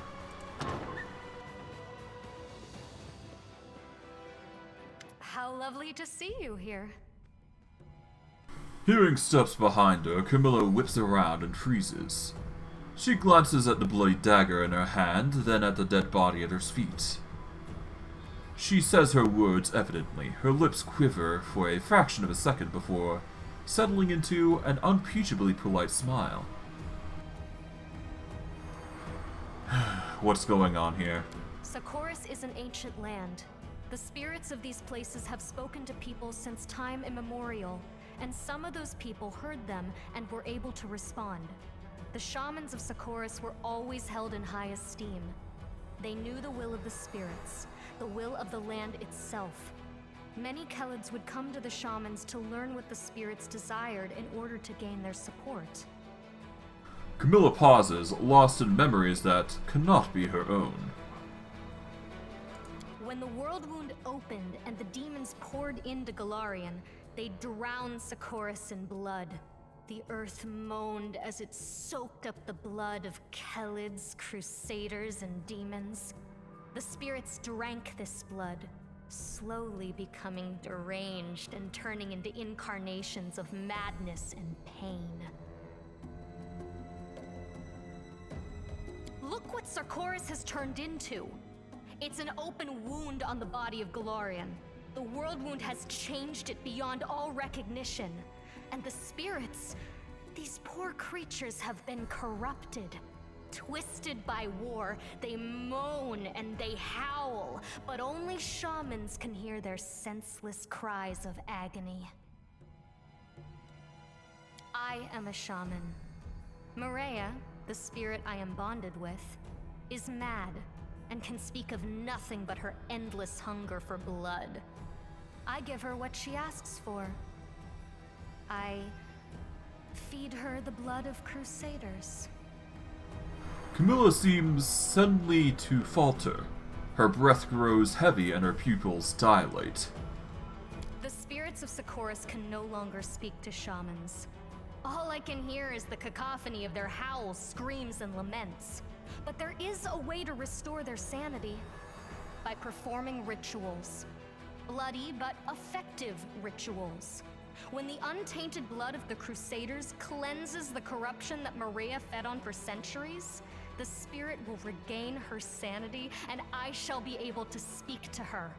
I shall be able to ask her advice, to find out how we can heal the world wound.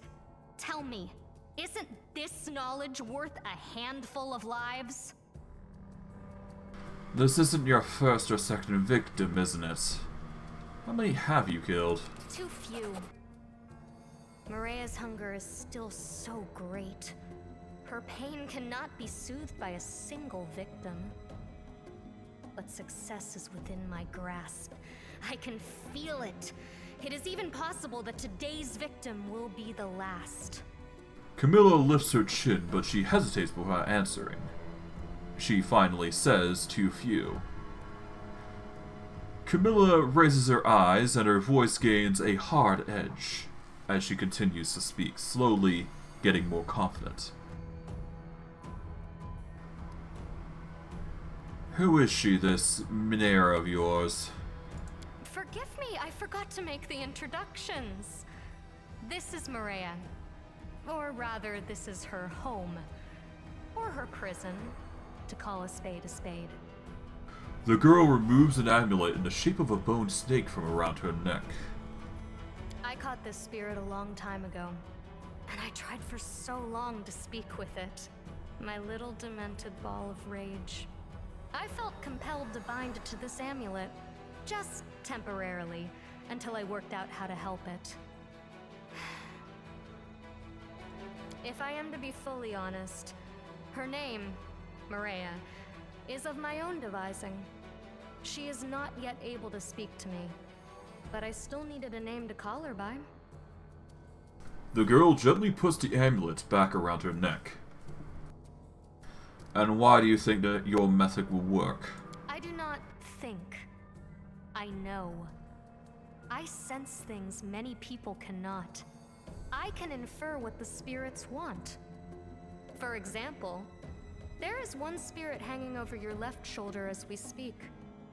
It came to enjoy Morea's victim. Can you sense its hunger?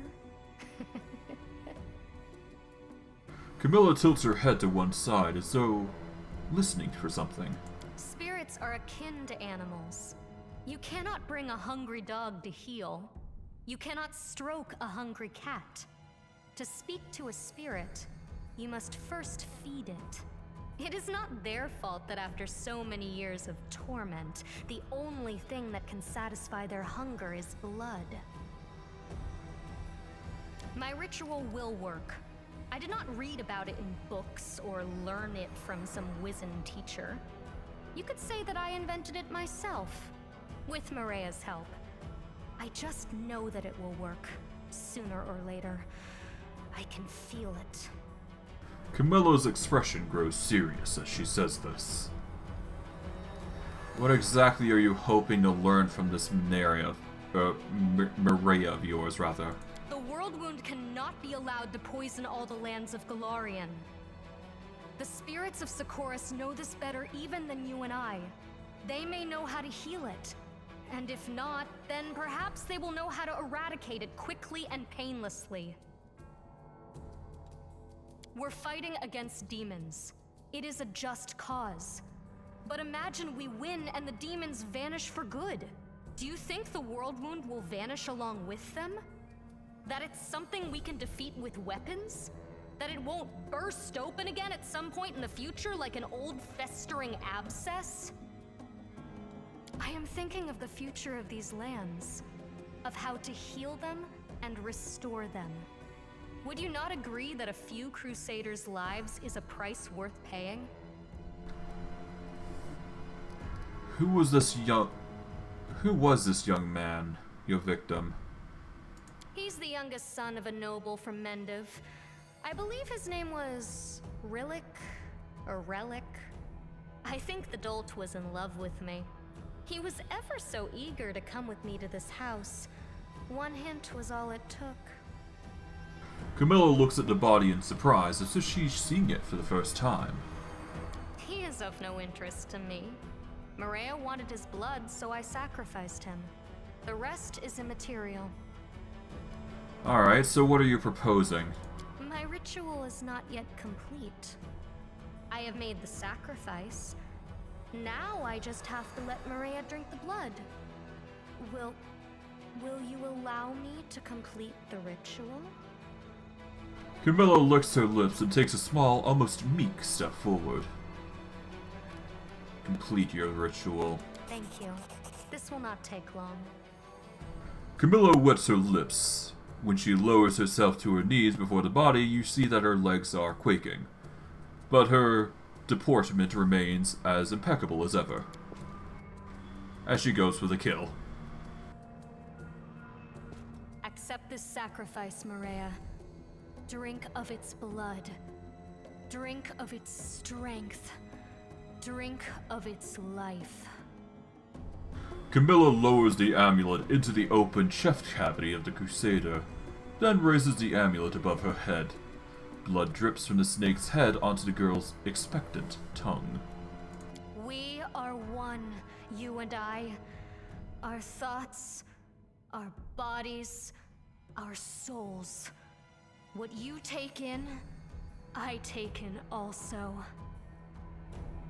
Camilla deftly spears a small piece of the Crusader's flesh on the tip of her dagger, and deposits it into her mouth. Her eyes drift shut in ecstasy, and shudder travels the length of her body. I think you're getting too much pleasure out of this ritual. Is it wrong to love what one does? Don't you like killing demons in the name of goodness, justice, or whatever it is you're fighting for? Do you not experience pleasure when your weapon plunges into the enemy's flesh? When you look in his eyes and you see the awareness fade away? Have you ever watched a heart stop in an open chest and known that you were the cause? Have you ever held someone on the very brink of death, When your victim's strength is fading with every second, before it fades utterly. And the only evidence of your duel will be the bruise on your wrist left by his failing grip. Camilla studies her blood-stained hand. A shaky sigh emerges from her chest. I enjoy what I do. However, my preferences are nothing compared with Mirea's appetites. We are quite lucky that our desires align at all. After a moment, her eyes snap up to meet yours. So did the ritual work at least? Yes and no. I think I made out a few clear words from Mirea before the madness swallowed her again. Camilla's attention seems to turn inward as she lays a hand on the amulet resting on her chest. She stumbles slightly, as though tipsy. I'm on the right path. More rituals are needed. Not many, not more than 10 or 20, I should think. Will you allow me to continue my work? You may continue with your rituals. Thank you, Commander. I am in your debt. Camilla's face breaks into a radiant smile. You realize that you have never seen her this happy before. There is one more thing. Commander, my ritual is quite a taxing process. The strain is difficult to bear. Sex is the best way to relieve the tension once it is all over. Oh god. Camilla draws in her breath and licks her lips. Help me. I need you. Here. Now. So, I'm just gonna go with a no. I need Skeletor to remain Giga Chad status. I'm sorry, but I must refuse. What a pity. I shall have to find myself another willing victim this night. Yeah, you do that.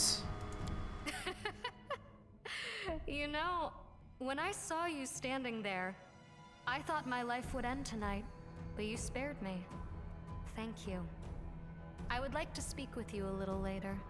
Please come and see me. No need to be shy, for I have no more secrets to keep from you. Now, we should leave this place. You go first. I will follow in a few minutes. Camilla bursts out laughing, and she thinks for a moment as she says this. Well, that's something. Not the best ending. Well, I guess for an evil group, I guess it makes sense. Fuck it. Fucking weird, though. Very fucking weird. Whatever. It's Skeletor, so I don't see him actually going with the guards. Anivia stretches lazily and yawns, but her eyes are fixed on you. Well, Commander, have you solved the problem?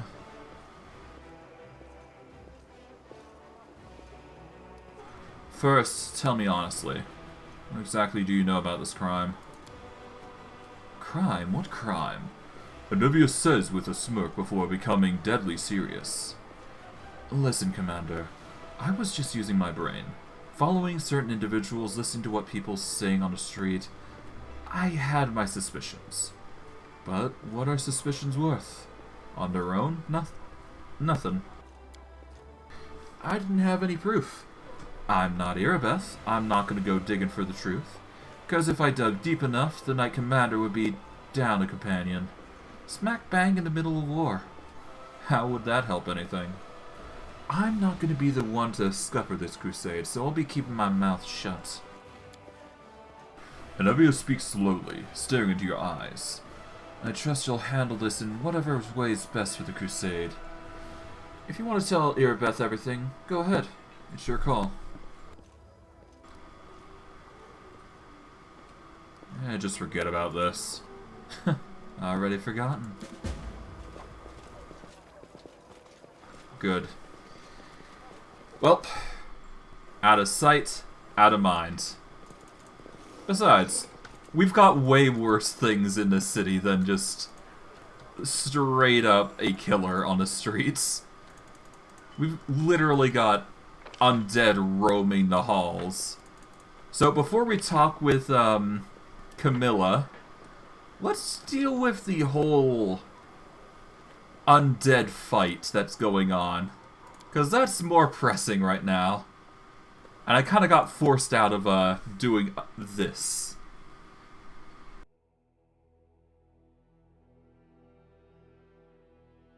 Alright, let's do this.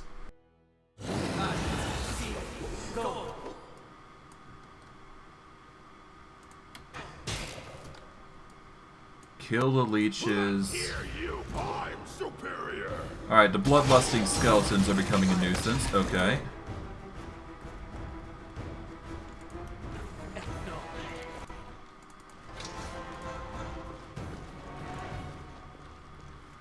Alright, what the heck is going on here? Oh, you better not. We cannot be defeated. You better not.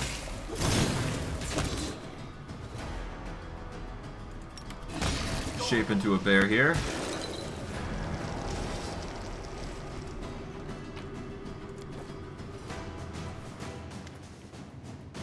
You made it here in time. We still exist. The undead became unruly. They tried to dismantle us. We have gained understanding. The revolt is of the result of the conflict of powers. There are many necromancers around. Their magic has its own polarity, a particular course. The foreigners from Geb feed on blood. They worship Zura, the vampire queen. The necromancers from Ustalav feed on death itself. Their powers come from Urgathoa. Emanations of their magic permeate this place. The lower undead's primal instinct forces them to obey necromancers, to strive to do their bidding, to follow their teachings, to imitate them, to transform according to their wishes. The foreigners from Geb and Istalav are feuding. Their convictions are in direct opposition of each other.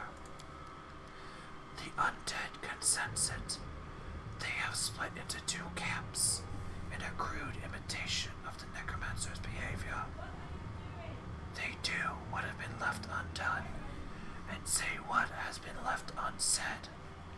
As of now, there are two warring groups of the undead in the ziggurat. One group of apes, the vampires of Geb. The other group acts like the priests of Urgathoa. They are too primitive to be able to coexist. One of the groups must be destroyed. How did this happen? It is an unusual occurrence. We are meditating on it. Perhaps your divine powers have played a role in this. Most of the undead only imitate the necromancers in appearance, yet a few of them have come to possess new powers. The bloody skeletons increase their own power by feeding on the blood of the living. The skeletons that worship Urgathoa have gained their protection. Future developments are probable. Observing this phenomenon is proving quite interesting. Septimus's bloody skeletons look quite intriguing. As you wish, Master. Culling is in order. The ziggurat must be purged of those who are no longer. I might need to load this 1 second. I may have chosen a decision that might permanently affect who I am choosing to support in this endeavor. But yeah, one group needs to go, it sounds like. Either we are going to support the Urgathoa followers, or we are going to be following the... Well, it's either the Urgathoa followers, which have bloody skeletons, or we're going to be following... Well, no, not the... Words. We're either going to be following the vampires, or we're going to be following the... Necromancers, which focus on death and decay and all that jazz. I do believe I assume they get stronger is the big thing, but I'm gonna quickly deal with the blood. I'm gonna deal with the skeletons real quick, first and foremost.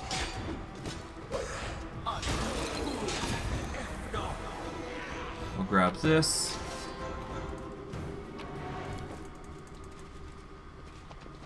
Shoot up to here.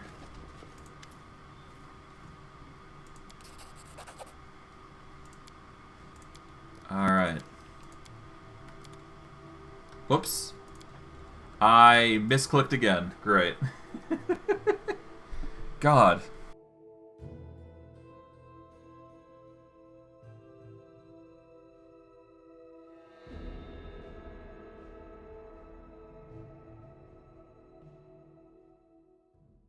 Yeah, no, I need to focus that because the chat is really quick apparently.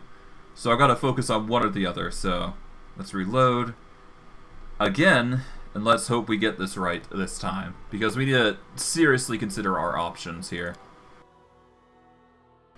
This will be the last time, hopefully, I need to do this, but it never hurts to check, just to be sure. But I digress.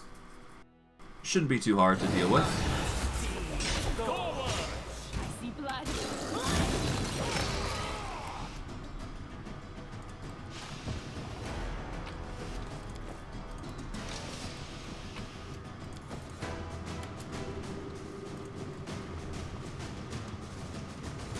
Okay, there we go. Here comes the other.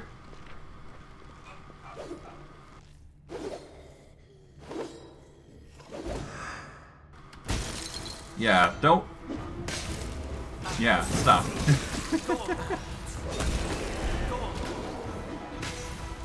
Alright, well, there goes the skeletal. Alright. Time to talk to the Pillar of Skulls.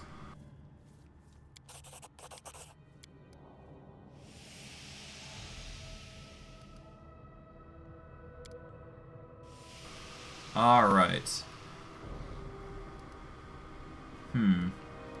Give me a second to decide who I'm going to be choosing.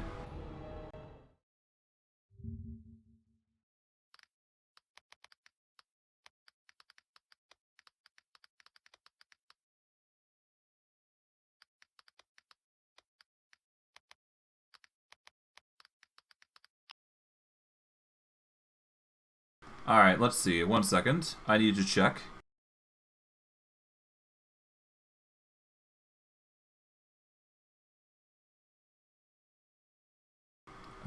Let's see.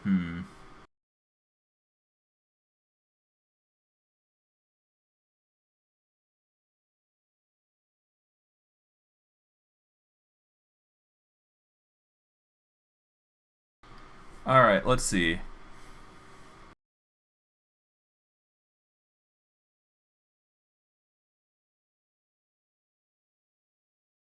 Okay, Alyanka gives standard skeletons and standard zombies Ilkanda rights, which increases their HP by 20%. Or we can give the standard skeletons and zombies Vampiric Touch, which is a big damaged spell.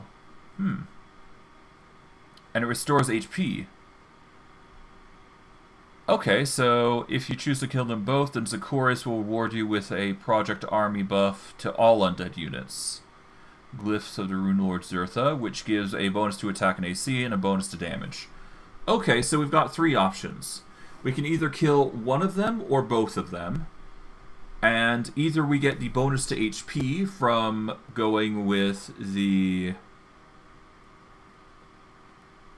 I think we're going to go with Septimus, because the Vampiric Touch will allow us to heal our units, which is something we've been lacking with our undead.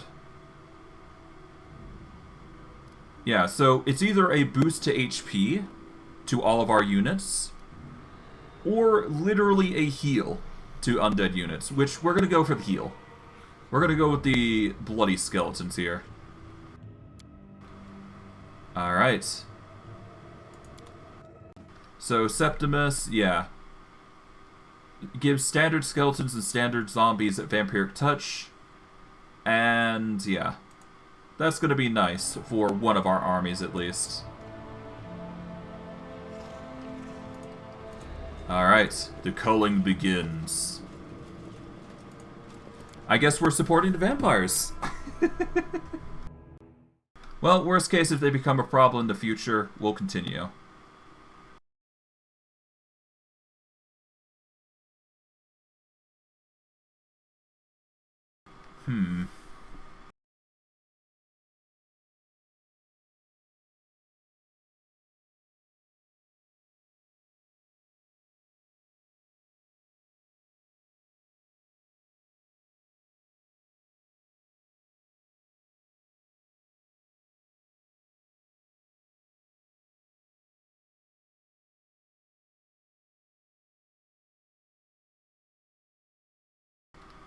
Okay,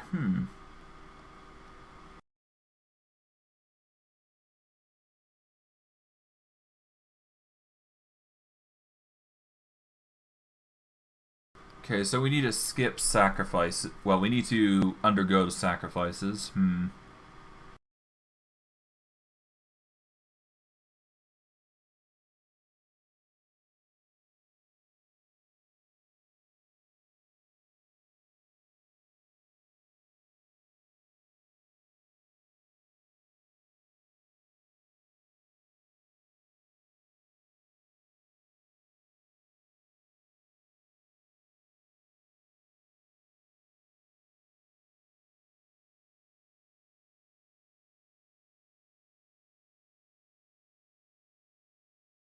Okay, interesting.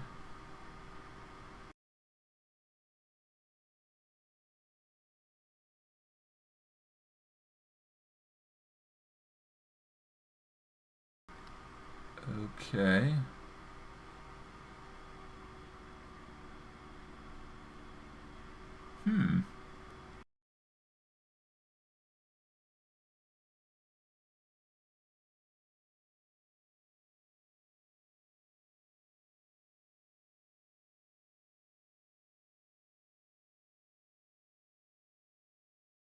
Okay, you'll get attacked once you're okay.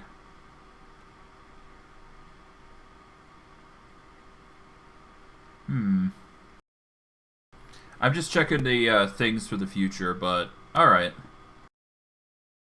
So far, there doesn't appear to be anything worthwhile that's going to change here, but yeah, no, apologies. I just had to take some time to actually look around real quick. But otherwise, it doesn't seem like anything's changing from our endeavors, so that's good. Let's see. Armies are fine.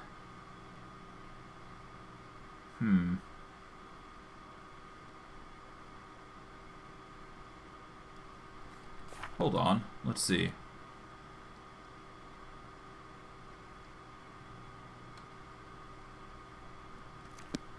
Oh, we still have to actually fight, don't we? Okay, so we actually have to fight the undead uprising. Okay. I thought we had to wait for it to actually be resolved by the skeleton. Never mind. We can actually go and deal with it now, then.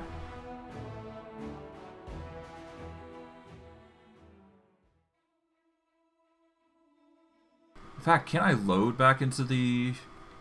Whatever. I can just load back into it, can't I? So, that's fine. Let's wait for that.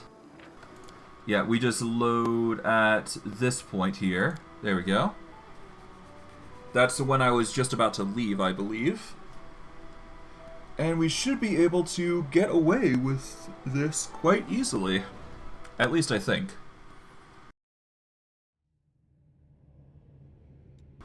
Alright, down the stairs we go. Let's deal with this threat before it becomes any further of a problem.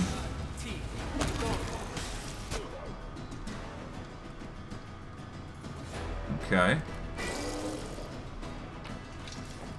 I'm losing my Beastman, change yourself into a bear.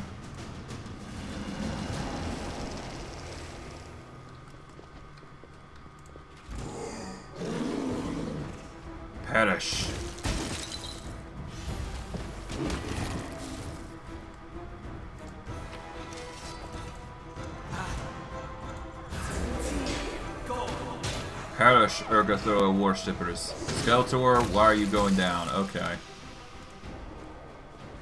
Bloody Bismuth. Causing a ruckus.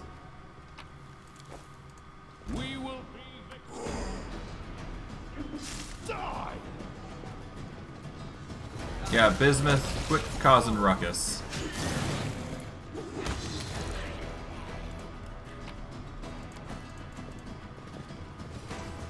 Well, everybody's fine, at least. That's good.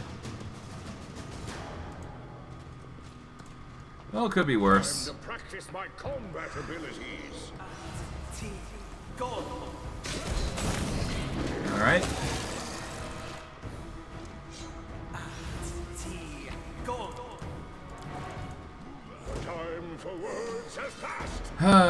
Urgathoa worshippers, I swear. Ah well.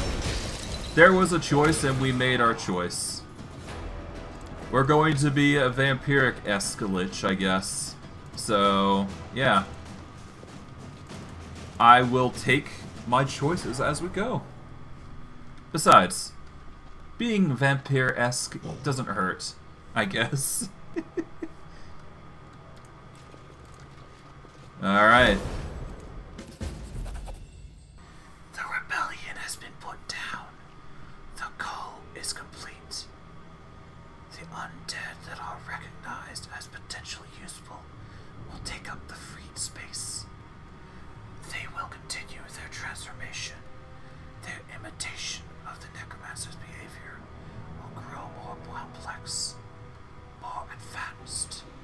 We are curious to observe. We are watching. We are learning. I'm leaving. We serve. You command. Good. Problem solved, I think. God, what a troublesome situation. But at least it's done. That's the good thing. Okay, the Wayward. We need to wait until that unfolds, I guess.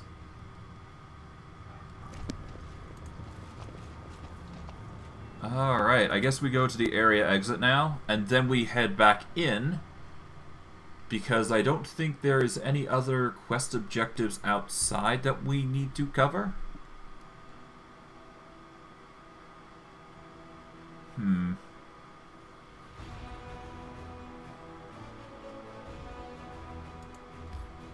Alright, we're gonna go to the Citadel, and we'll try and go to the streets to talk with the... Yeah, we'll try and talk with the Angel to let him know about Aliru. Well, I guess, didn't we inform him about that? I figure we did, but it never hurts to double check. So we're just gonna go out to the streets temporarily to see if he needs anything. But if not, then I guess we should be fine.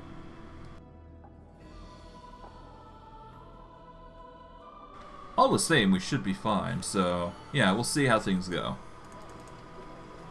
Hey, hand. Nope. Alright, you know what's what, so we're fine. You follow. Alright, off we go. Let's continue on with the objectives of grind. The hard grind continues. Alright.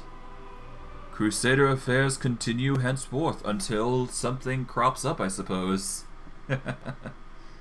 Shouldn't be too hard. Alright, rank ups. Let's see, anything we need to cover.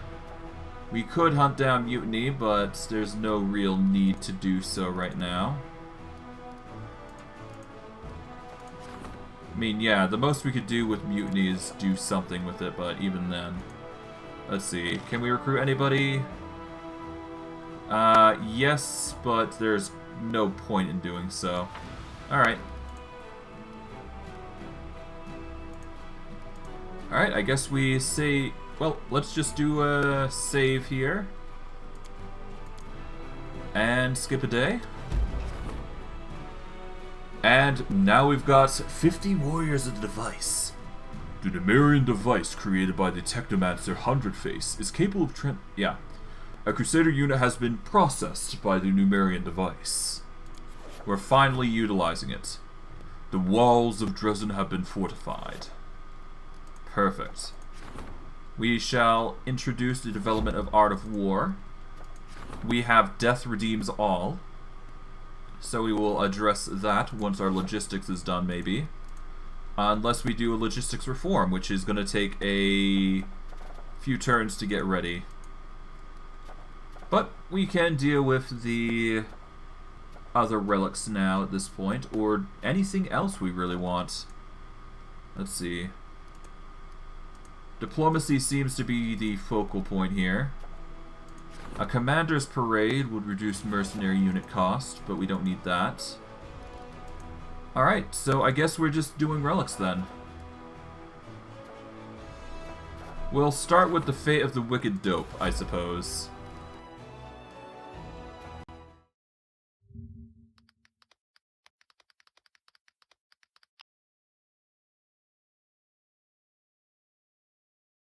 Alright, the Fate of the Wicked Dope gets us either a banded mail or a quarterstaff. And that, from extension, becomes a quarterstaff that can give fast healing anytime we cast a spell on an ally. Or... oh wait, hold on. This is a +2 quarterstaff. Whenever you don't have full HP, anytime you cast a spell on an ally... oh, the user gains fast healing. Okay. This is a +3 quarterstaff. Whenever you cast the same spell 3 times in a row, your next spell becomes empowered as though using the empower spell feat, and maximized as though using maximize spell feat. That is impressive. That is if we go the quarterstaff route. The banded mail grants the wearer ferocity as per the universal monster rule, or if the target is hit, the wearer gains fast healing 1 that stacks up to 10 until the end of combat. Okay, so Plagues of Madness basically... yeah, so Plagues of Madness gives a fast healing effect, while Indomitable Life gives a ferocity effect. Intriguing, intriguing.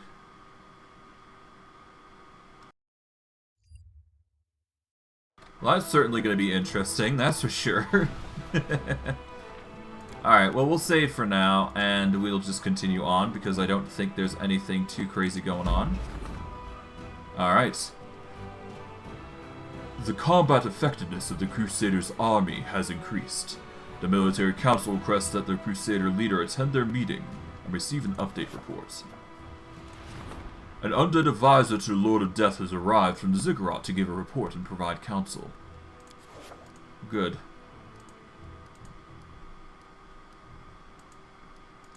Alright, is there anything that we need to cover? Not really. Most of it's just diplomacy stuff, not military.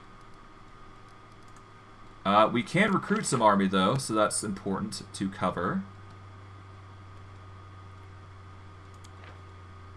And we got 50 Warriors of the Device, which is looking pretty gnarly, I must admit, but whatever. It's not that big a deal. Okay, we're gonna start with...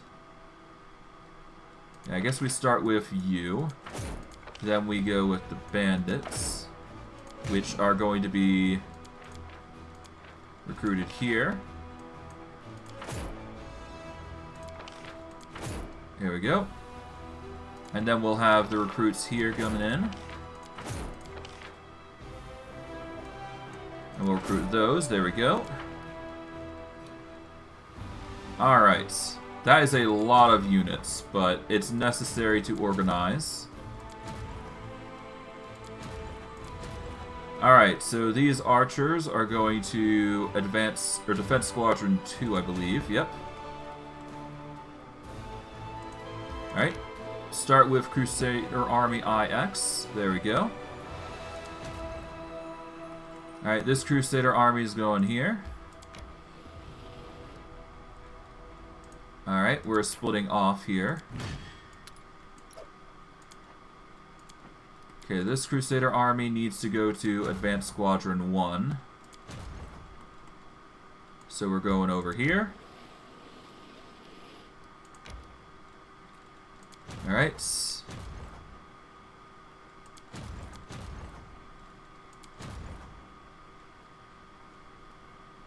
Alright, we are going to... Alright, Defense Squadron 2... No, we need Defense Squadron 1 here. Alright, let's move Defense Squadron 1 here. Alright, merge into the forces, there we go.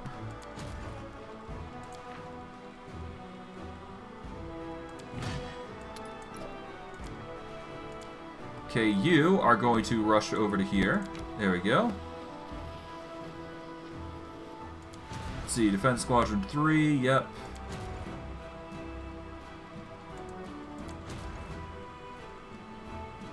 Alright, let's see. Who has duelists in their group? Alright, so Defense Squadron 3 has duelists, apparently.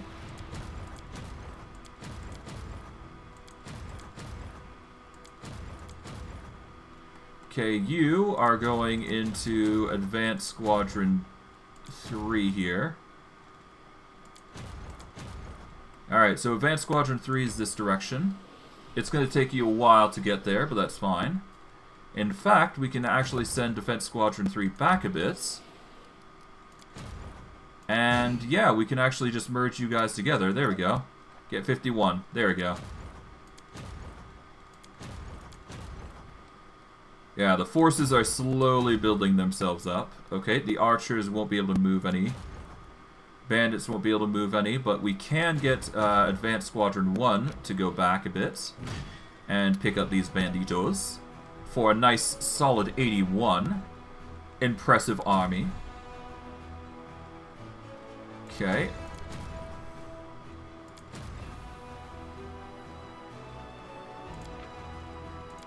Alright. We're going to send one group over here. We'll split these guys up as well. There we go.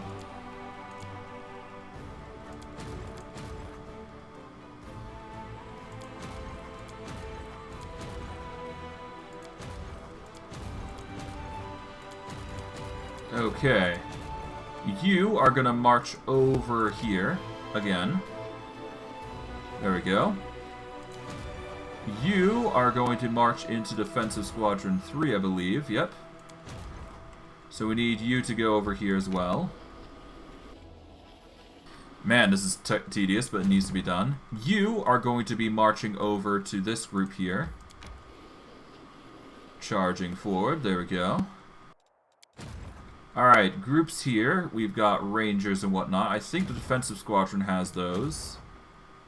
Okay, so Marksmen are covered by that, and Rangers are covered by Squadron 3. Okay. You two are going over. And we want you to rush over. Like so.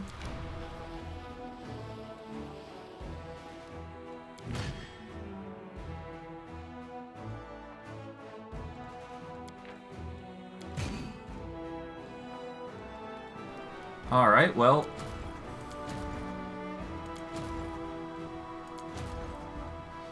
Okay, we keep you there. Well, actually, hold on. Is anybody using mounted scouts? That's a good question. No. No. No. Yes, actually, mounted scouts are being used, so we just send them over here as well. Okay. Defensive Squadron's getting a lot of units today. And you know what? While we're waiting, we can send the undead army over. And we're gonna get those guys, you know, recruited into an army. Why not? Took a bit of management, but it needs to be done. Alright, let's go see these edicts and deal with them appropriately. The sooner the better.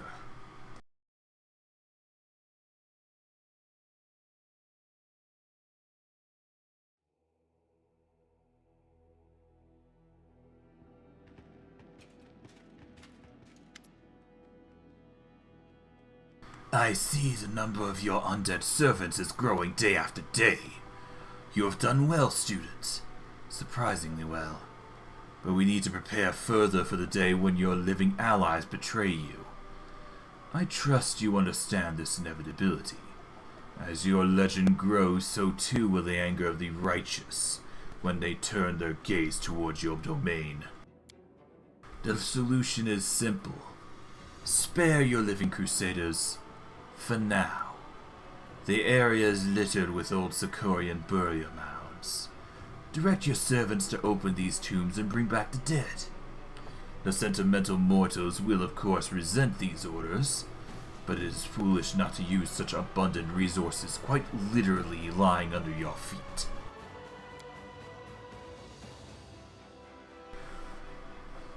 Ayanka dramatically clears her throat. It is not enough to multiply the ranks of the undead soldiers. You also have to get rid of the troublemakers. The crusade is full of useless mortals, camp followers, peddlers, the severely disabled, and other rabble. They provide no benefit to you, but could form a raging mob during the insurrection.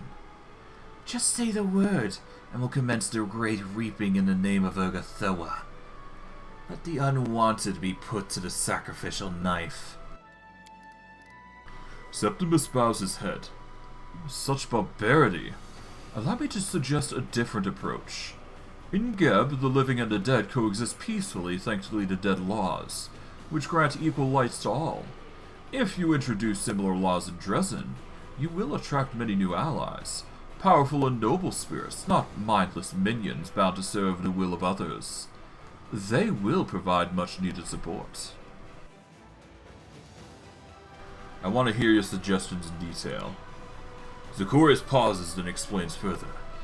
History chronicles Sicoris as a land of wild and thick-headed barbarians, who perish ingloriously fighting out for their squalid home. Their bodies have long rotten to the bone, but this won't pose a problem for us. Their restless, violent souls are still imprisoned in the burial mounds. Let us release those vengeful spirits and throw them against the demons, as well as anyone who else dares stand in your way. Ayanka clears her throat. The Great Reaping is an ancient and sacred ritual for the faithful of Urgathoa, have long used to amass immeasurable hosts to intimidate the living. Everyone who lives in your hands shall be judged. Those who are more useful alive will be spared, while the useless will be sacrificed at the altar. Even the least capable mortal can become a dangerous undead soldier. Septimus's cold voice takes a confrontational tone. I know that not everyone shares my views, but a mindless workforce is a weak crutch that accomplishes nothing. Fully fledged, sapient undead who can perceive the world and willingly choose their allies. They are who a wise ruler should rely upon. There is but one way to attract such subjects. Assure them that in Dresden they will be treated fairly and with respect. Alright, we can either go with the Skeleton Creation Decree, which is a repeatable decree that allows us to build skeletons. This will give us basically an infinite supply of skeletons. We can go with the Reaping, which will give us the Zombie Creation Decree, which is repeatable every 3 days, which just gives us a bunch of zombies. Or we can get the Undead Aristocracy, which gives us 9 sharpshooters, 9 skeleton champions, or 10 vampires as recruited to the vampires' headquarters, depending on the previous choice. As it stands, the Undead Aristocracy, while nice, in the long term is going to be useless. We are going to go for the skeletons. We are going to get 45 skeletons every 5 days. That is going to be our goal. Zachorius, I instruct you to unseal Sikorian tombs. Zachorius nods. Things move in the right direction, student. Soon the ranks of your army will swell with the legendary warriors of Zachorius, eager to obey your every command. A worthy symbol of the undead authority over the living.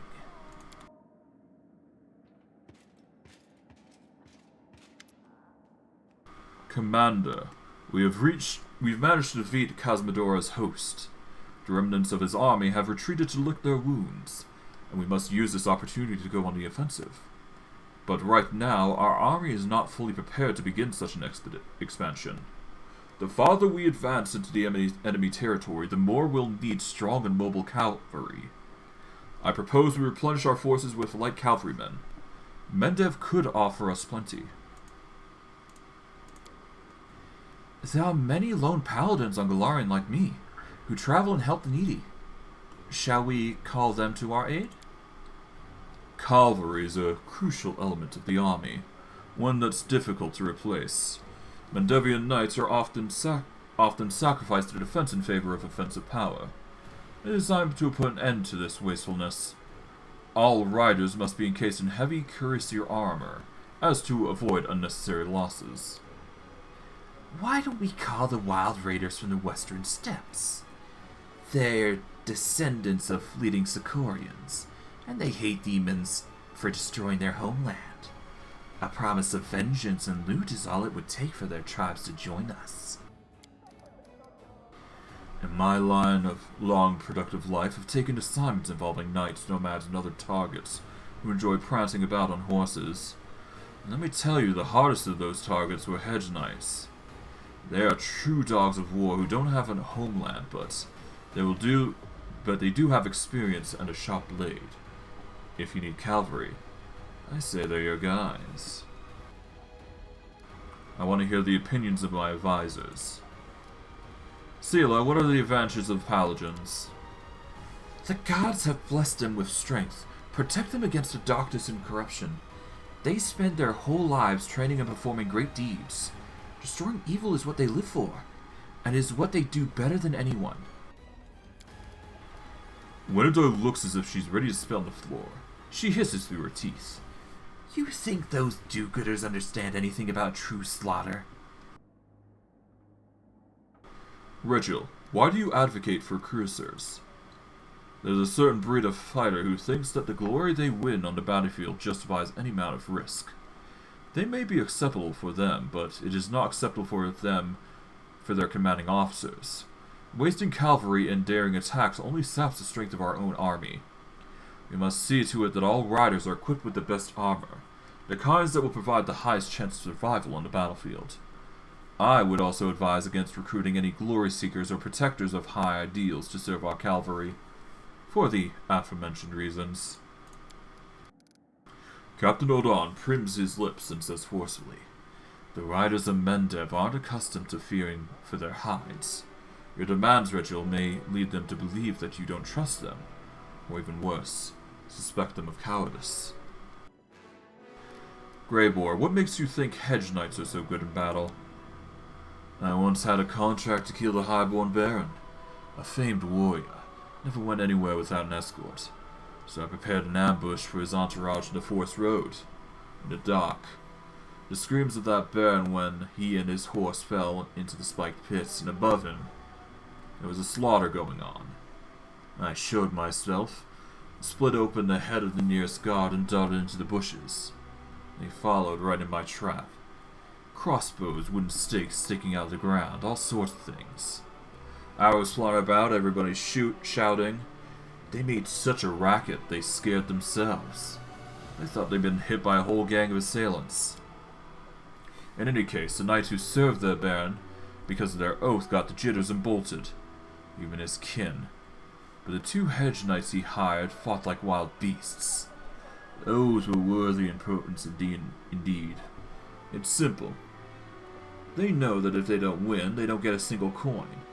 Hedge knights are seasoned folk. They've been around, dangerous too. They fight for victory and gold, not for honor or glory. They don't care if their tactics are cheap, they can kill the enemy. They will. I I doubt those people you described even have the right to call themselves knights. I'm not keen on fighting side by side with someone who sees crusaders as a chance to make a fortune.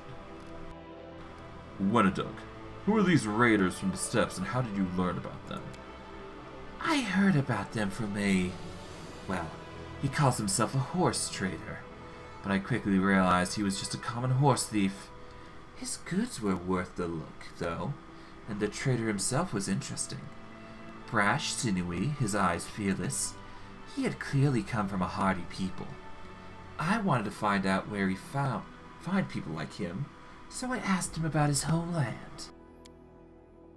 When Secorus fell, many barbarians fled to the west, onto the steppes. The land is barren there, life is miserable, and one had to roam, stopping at nothing to survive, including robbery, be it from a stranger or your neighbor. That is how the barbarians have lived, generation after generation, and their harsh struggle has purged all the cowardice of their forefathers from their blood. They are now a people of savage riders, ruthless robbers, and skilled masters of survival. Raids have become their main trade, and most respected warrior among them are those who return from battle with most loot.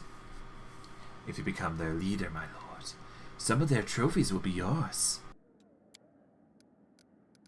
And the success of our campaign will depend on them. It's possible that we're better off not using cavalry at all than asking for their services. Captain Odon, what's the benefit of light cavalry? Light cavalry may be inferior to knights, and as far as equipment quality goes, but that's not necessarily a bad thing. Firstly, the lightness of the armor gives them maneuverability, and secondly, many noble offspring who have battle skills and have a fast horse but can't afford expensive armor will gladly answer our call, eager to earn glory with their feats. So as long as they don't flee on the battlefield first, those very same fast horses, they're lovers of glory and easy victories. Alright. We're definitely not getting paladins. Cuirassiers, tempting, but let's see. Cuirassiers are very HP heavy, which makes sense. They're definitely going to be heavy. They're definitely going to be tanks. Hedge Knights, on the other hand, are very less weak. They're less so health-wise, but they do have powerful weapons. We could recruit raiders, which are pretty alright.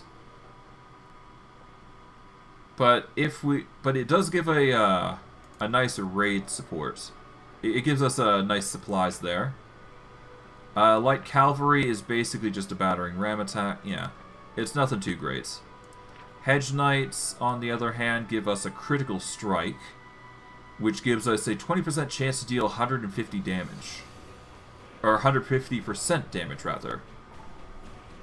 Which basically increases the damage of the attacks significantly, making them great critical strikers. Paladins we're not going with. Cuirassiers, they have shield wall benefits. We don't need that. So we're going to ignore the Cuirassiers because we don't need a shield wall. So it's a choice between Hedge Knights or Raiders. I'm not looking for money, honestly. Yeah, I don't need to get finance points. That's not a concern for me. So I think the next best thing, yeah, I think we're going with Hedge Knights. Hedge Knights are just overall the best, and they will get a critical hit off, so we'll pay the Hedge Knights as much as it takes. These people may not have given any oath or solemn sworn to their loyalty, but I'll fight far better than most. With that, this meeting of the Military Council is adjourned. I'll brief the officers on the expected reinforcements immediately, and see to it that our available stables are expanded and properly refitted. Good.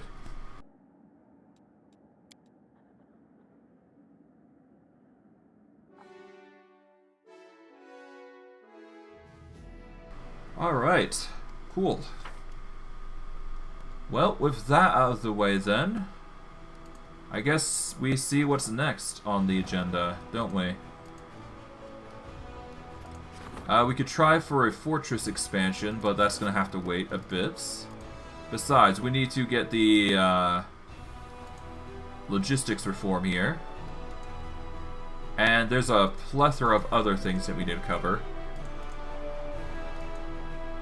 Okay. Alright, I guess we're good to go. We'll save here. And let's see, is there any quests that we need to cover? Not that I'm aware of, no.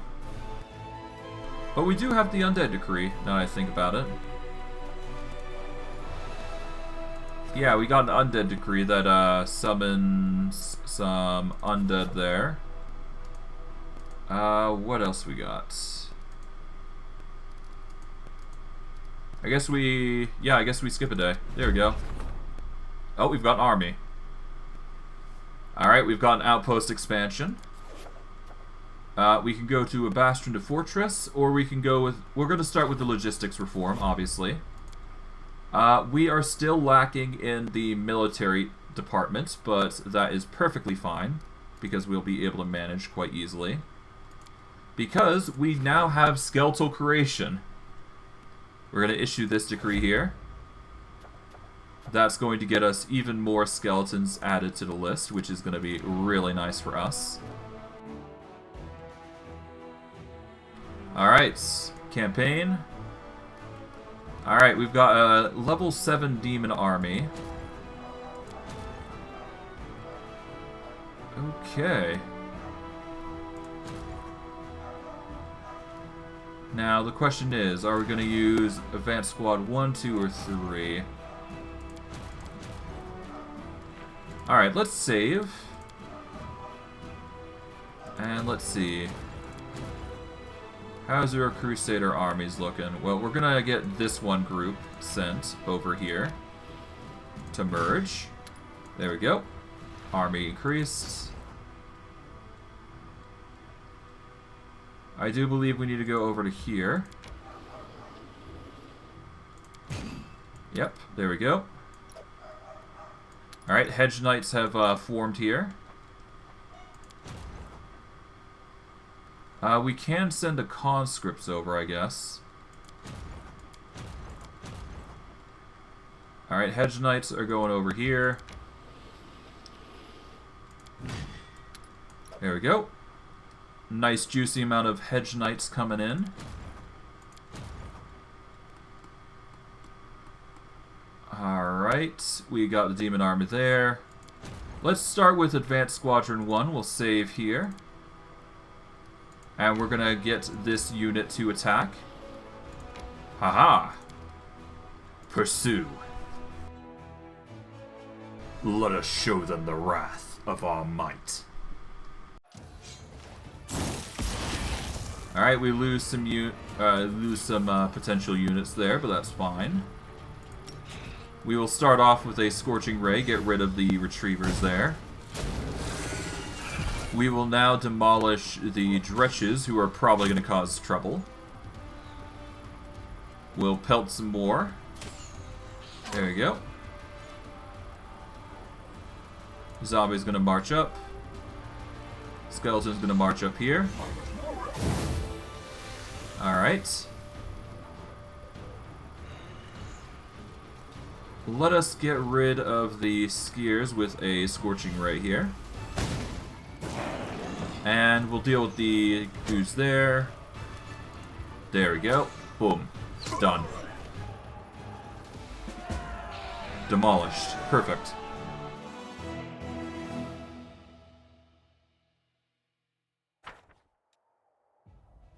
Alright, that's the army dealt with. And all we gotta do is just mosey on back.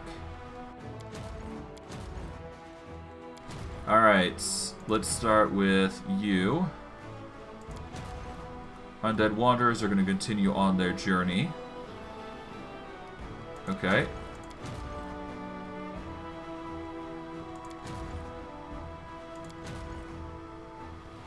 Okay, Defensive Squadron 1 needs to do Crusader armies here, so we're gonna send them over. There we go. They will go over to here, fill up their forces. We've got the XI army here. Alright. Rangers are going there, so we're gonna split this group in two, like so. This group is going to march down here, specifically. Alright. This army is going to march over. Alright, we merge over into the group there. There we go. Alright, let's see. Conscripts.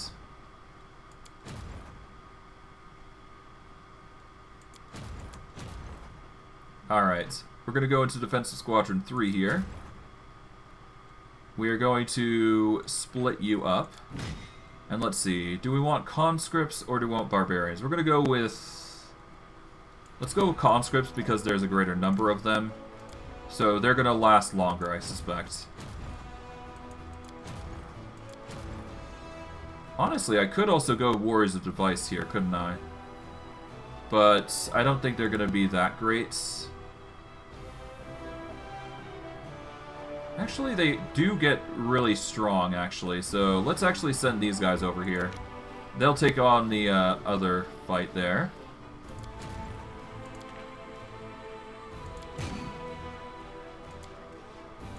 Okay, hold on. Okay, you are going over here. There we go. Forces increase.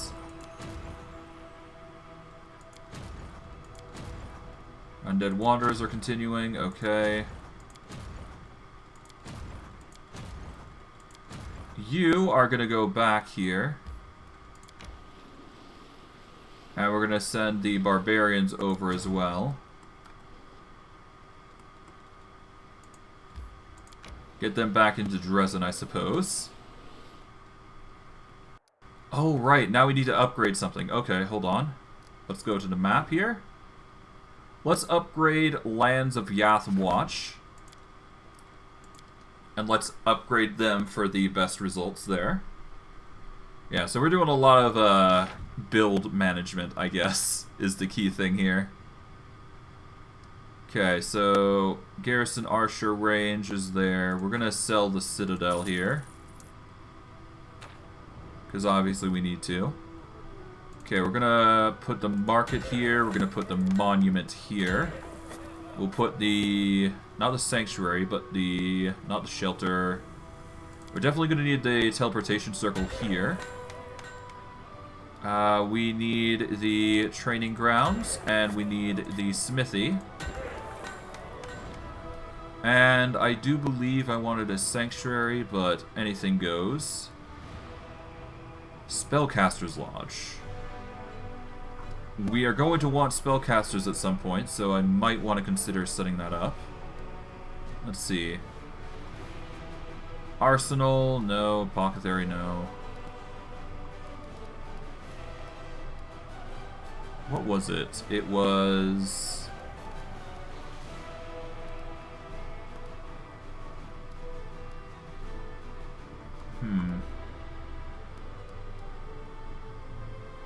Hall of Glory is tempting.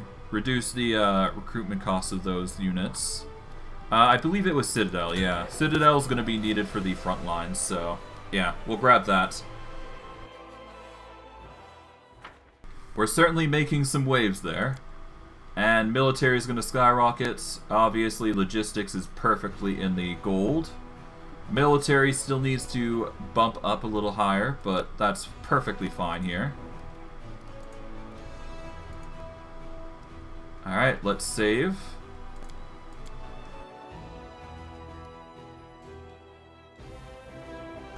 Alright. Anything I need to worry about? Not really. Let's skip a day. Alright, logistics reform has been done. Skeleton creation is in a bit. That's perfectly fine by me. Bastion to fortress. unscrupulous heir, which will give us some finance, material, and energy.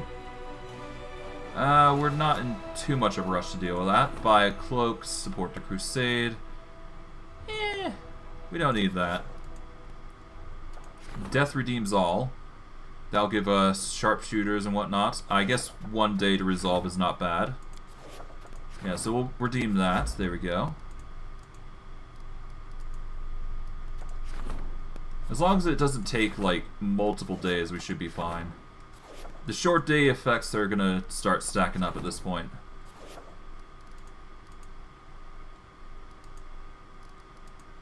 Okay, we're gonna save here.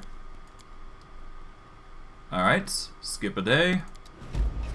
Alright, death redeems all. Skeletal creation.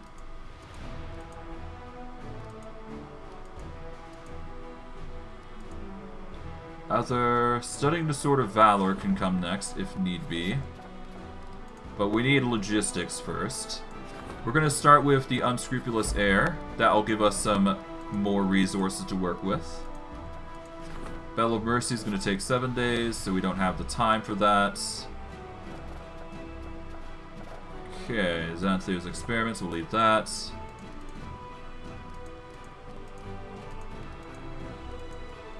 Yeah, morale's high.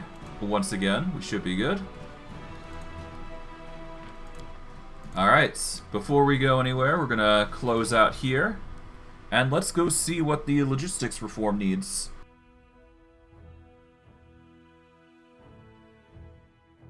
Because I do believe this is the last logistics reform we can do. And we should be good for the future. At least a little bit. Oh, Commander. Durlinga's one eye is looking at you grimly. Next to her stands a shackled half-elf. This is Corporal Nickel Bartley. He was detained while stealing army property. During interrogation, he admitted to being one of the leaders of the Fellows of the Crusade. Based on his account, we've identified and arrested the rest of the leaders of the Fellows. The law says this kind of offense in wartime warrants a noose. She suits Neckel's sullen look. But they are our soldiers after all. We've fought together more than once. It's rotten hanging your comrades. I say we boot them all the way to Neurosine in chains. Let them be tried like common thieves. They'll serve their time, and hopefully these sorry excuses for bandits will wise up a bit. What? Bandits? Bandits would have always already hightailed it from Dresden. These guys are alright. We could use them for things. Don't split yet on your mate, Skeletor. That's low. Let's tuck them away in some far-off garrison. And if anybody asks, we'll say they legged it. They have stumbled. They're criminals. But they are also mortals who've chosen to risk in their lives in order to stop the demonic invasion. Surely that mitigates their guilt at least a little. There's no need for trials or gallows. We should show mercy and give them a chance to atone for what they've done. These insolent dogs dare to lay a finger on the master's property. They must be punished. Not by the gallows. That won't scare anyone. We should have them ripped to pieces in front of the ranks. Corporal Bartley, tell me what exactly you did. I did what I did. Nickel looks at you defiantly. I won't lie. I'll tell you everything, and you can do what you will. Pardon me if you like, and if not, go ahead and execute me. Here's how it went. In the last battle, some of our company ran into some enemies with some infectious plague. When they got back into barracks, half of them came down with something. They were hot as coals and raving, crying green slime instead of tears. The smell. They were rotting alive. The healers helped everyone they could, bless them, but there just wasn't enough healing potions for everybody. So my guys are lying there, rotting away, and the quartermaster, that cur, he just shrugs. We're out, he says, looking at me all smug. Well, we roughed him out a little, checked his cabinets, and what do you know? He did have potions, a whole crate of them. We ran straight back to the infirmary, and we saved our friends, and that was it. They shackled us and brought us to you for judgment. If you think I'm a criminal, then fine, sentence me. But I reckon the real criminals here are the quartermasters. They just sit here, fat and happy, hoarding all the goods from the kingdom gave them. Meanwhile, we're flopping about in the dirt and the blood. And if we need anything, answer is always the same. We're out. Corporal Bradley forgot to mention that he beat the quartermaster almost to death and left him to bleed out. It's a miracle the poor man's still breathing. And as the healing potions were intended for command staff, the quartermaster has an order. He was to die sooner than let anyone steal items of strategic importance. The death of a trained officer is much heavier blow than the death of a common soldier. Without capable officers, our losses would grow tenfold.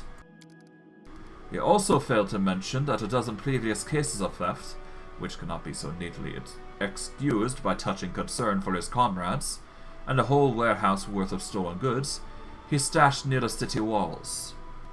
Berlinja shakes his head grimly, Glowering and nickeled. No way around it, lads. You've been caught. We have to punish you. Otherwise we can kiss goodbye to any sense of order. Corporal, do you have anything to say in your defense? You can't put it all on us. We're soldiers. We're told to survive and fight another day, and that's exactly what we're doing. It's our blood that pays for your victories, and if we're winning and Mendev still can't give us what we need, then they're the scumbags, not us. Back when you could grab something straight from the caravan without going through the quartermasters, we managed. But now you've got those stuffed Neurosians following the carts around. I bet they've never seen a demon in their lives. All they're good for is threatening our comrades with spears. You're the one who forced us to resort to desperate measures. I would like to discuss our opinions with the council. Of course. Let's talk it through. We can't rush a decision like this. Woljif, what's your suggestion? Remember how you pulled me out from behind the bars in Canabris? You ever regretted it since? Woljif falters. Actually, don't answer that. Anyways, what I mean is, they may be thieves, but they're still here. In the world's goddamn wound. Fighting demons, even though they could be miles away from here by now if they wanted. Alright, they messed up, but these are our guys. And we need them in this war. Save their skins now, and they'll be loyal to you forever. Hush this all up and keep it out of court. Send them off to some remote fort somewhere. They won't forget your kindness. Just you wait. They'll fight to you until they die. Or we win. These dogs don't know the meaning of gratitude.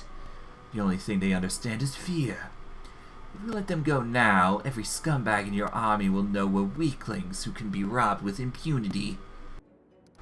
Arushula, your opinion? Commander, we are more than an army. We're crusaders and a holy brotherhood that protects this beautiful world from absolute evil. These people have committed a crime and need to be punished. But we can't treat them like common marauders. There can be no place for whips and gallows on this sacred march. Spare them. Give them a chance to atone, as you did for me.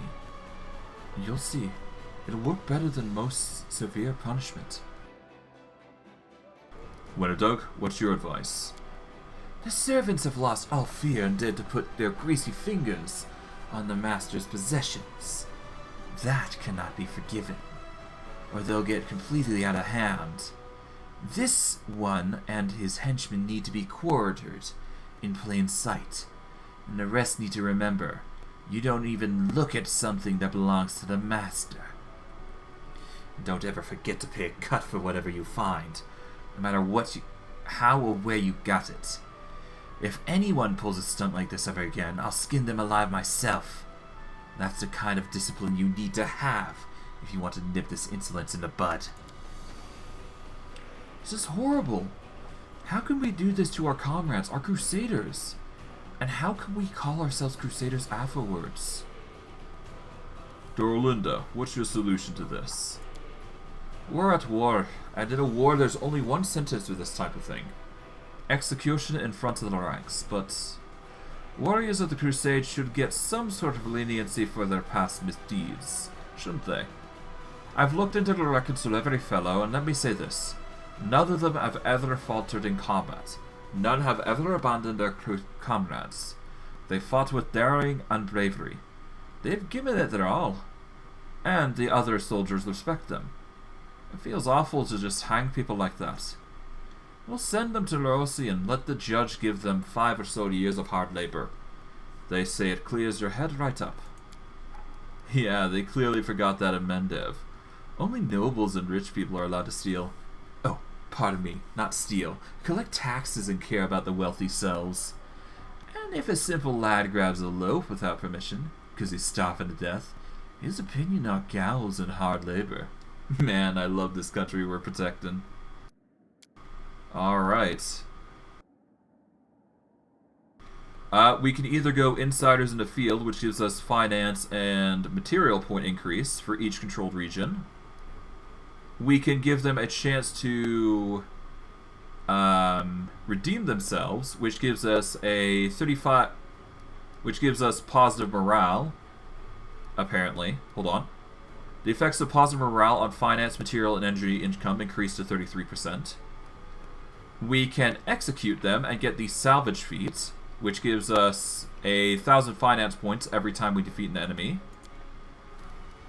Or we can go with demonstration of loyalty and get a finance, materials, and energy buffer that increases income by 5%.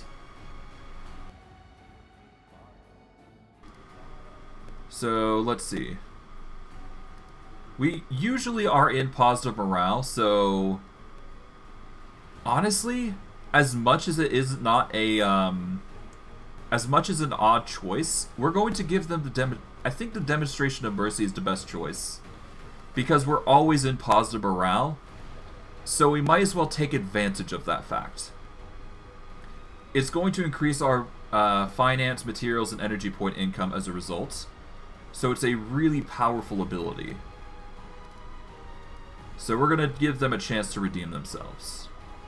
Arushale, we'll give them a chance to redeem themselves. Thank you. I know better than anyone how strong the grip of sin can be. But if even I am able to fight it, then surely they are not without hope. I am certain your mercy will raise a soldier's spirit and serve as a worthy example. I hope that does it for our fellows' problem. Who knows, maybe our supply situation is finally sorted and I won't have to assemble a logistics council in full again. Well, we can only hope. Commander, please forgive the sudden visit. Anevia sent a messenger for me asking to come immediately. Oh, there she is.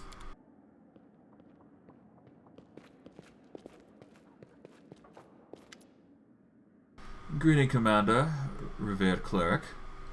A muscular black-skinned man wearing Hell Knight's armor is walking next to Anevia. Despite the difference in height, he is obviously nervous about the delicate woman looking around and biting his lip. Allow me to introduce Hell Knight, Ambassador of the Order of Nail, Trevor Valnick. The Knight salutes. Greetings on behalf of the Order. Forgive me, I can't stay. Duty calls, I have pressing errands. From the headquarters, yes, it's very urgent. Cecile is silent. His lips are pressed together. He doesn't move. Not even to breathe. Seemingly. The cleric is staring at the visitor. So your name is Trevor Valnick. That's right. I serve the cause of the Crusade. It must be true. We have to take our guest's word for it. He has no documents or insignia confirming his identity. What? What are you getting at? Nothing at all. Anevia casts a glance at Cecile. The priest's mouth is twisted and his fists are clenched. We're happy to welcome you to Dresden, Trevor Valnick. Enough! Cecile lunges at the guest, his face distorted with emotion. And you suspect the cleric is about to throw a punch, but his clenched fist remains lowered. Who are you? How dare you call that yourself by that name, scoundrel? Who, me? I'm not a scoundrel. People are always bad-mouthing us. There's a saying. The credit won by a lie only lasts till the truth comes out. Trevor Valenick is a proud knight. I won't put up with slander.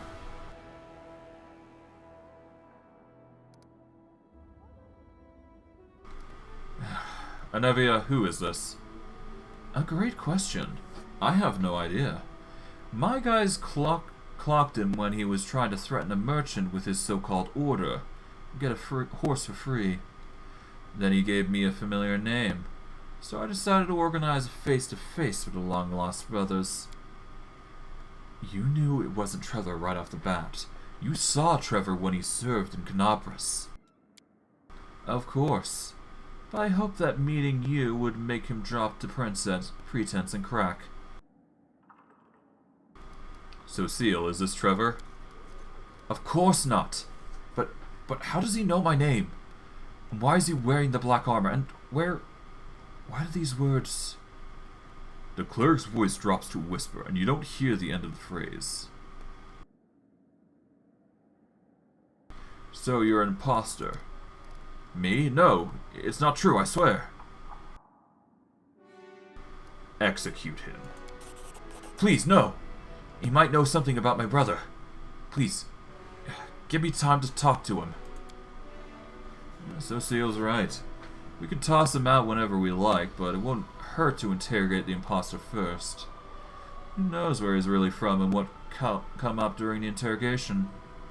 You can always get rid of him later. Fine, throw him in prison. I'll deal with him when I have the time. Anevia takes the imposter away. He follows her, unshackled.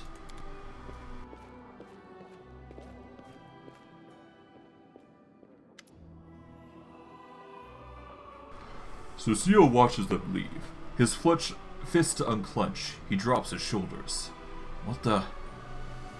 Where did he come from? And... Did you hear what he said about truth and lies? The priest frowns. The credit won by a lie only lasts till the truth comes out. This is what they say in Aradun. Trevor used to say this often. Of course, one proverb doesn't prove anything, but I feel like that imposter knows my brother. Oh, Shaylin, what's going on? Commander, please, we have to interrogate him. Alright, I guess that's interesting. Okay. Seems like we got something to look forward to. But I think I'm going to leave it at that. I'm going to wrap it up here today. I know it's a bit early, but I'm feeling a little tired, so I'll just come back on Minecraft and, well, next stream, and come on to Minecraft and stream for 4 hours like I usually do. But I'm going to end it off early today. I'm not sure what's going on, but I'm just not feeling well. But I digress. I'll wrap it up here. I hope you guys enjoyed all the same, though.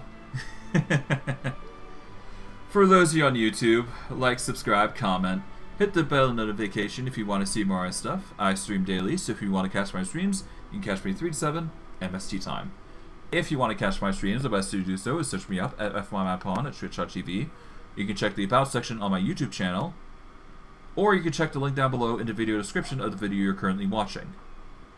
Alternatively, you can check the YouTube channel itself for my Twitch and Twitter, but if you want to get into the Discord channel, you will need to come on to Twitch when I'm streaming and notify me or Aqueduct, and we will give you a link to the Discord server in where you can enjoy. But yeah, for those of you on Twitch, or those of you from YouTube come from Twitch, welcome. Your support is always appreciated. The more support I receive, the more content I give you guys. Once I hit 3 concurrent viewers, I should be able to reach affiliate status, which will allow me to give you guys some more content. Once I hit 100 followers, I am thinking of playing World of Warcraft as a paladin. But as of late, I'm starting to debate if I do or not, so I might change the objective goal and see if I can choose another online game, but I'm somewhere within that vicinity on deciding what I want to do. But I will be doing something as a special, you know, thing for when I hit 100 followers. I'm just not sure what I'm going to do. But it will definitely be introduction to an online game. That is 100% certain. But yeah. Your support is always appreciated. If you want to support me, the best way you can do so is just coming on stream and watching my stuff. When I'm online, of course. But if you aren't able to, I won't. It's perfectly fine. So do what makes you happy. As long as you're watching my stuff and enjoying my content, that's words. That's all that matters to me. But yeah, your support is always appreciated, and I really do appreciate you guys, you know, coming in and supporting and doing everything you can to help me out. But alas, I digress. If you want to watch my older content, best way to do so is on YouTube. It has everything since day one, so if you want to look for something specific, such as the Pathfinder Wrath of the Righteous series, that is the best way to do so. Alternatively, you can check my Twitch for the newest stuff. I stream every day, excluding Sundays. I stream 3 to 7 MST time specifically, so make sure your time zones are correct for when I'm streaming. What else? I mean, yeah. My new stuff, I stream 3 videos, splitting off. You know what content I stream at this point, I would assume. So as long as you're enjoying the content, come on in. But if you don't feel like coming in, that's perfectly fine. As long as you're enjoying my stuff, that's all I care about. But I digress. I hope you guys enjoyed today's stream. I know I did. And I will see you guys next stream. Take care, everyone. And have a good day.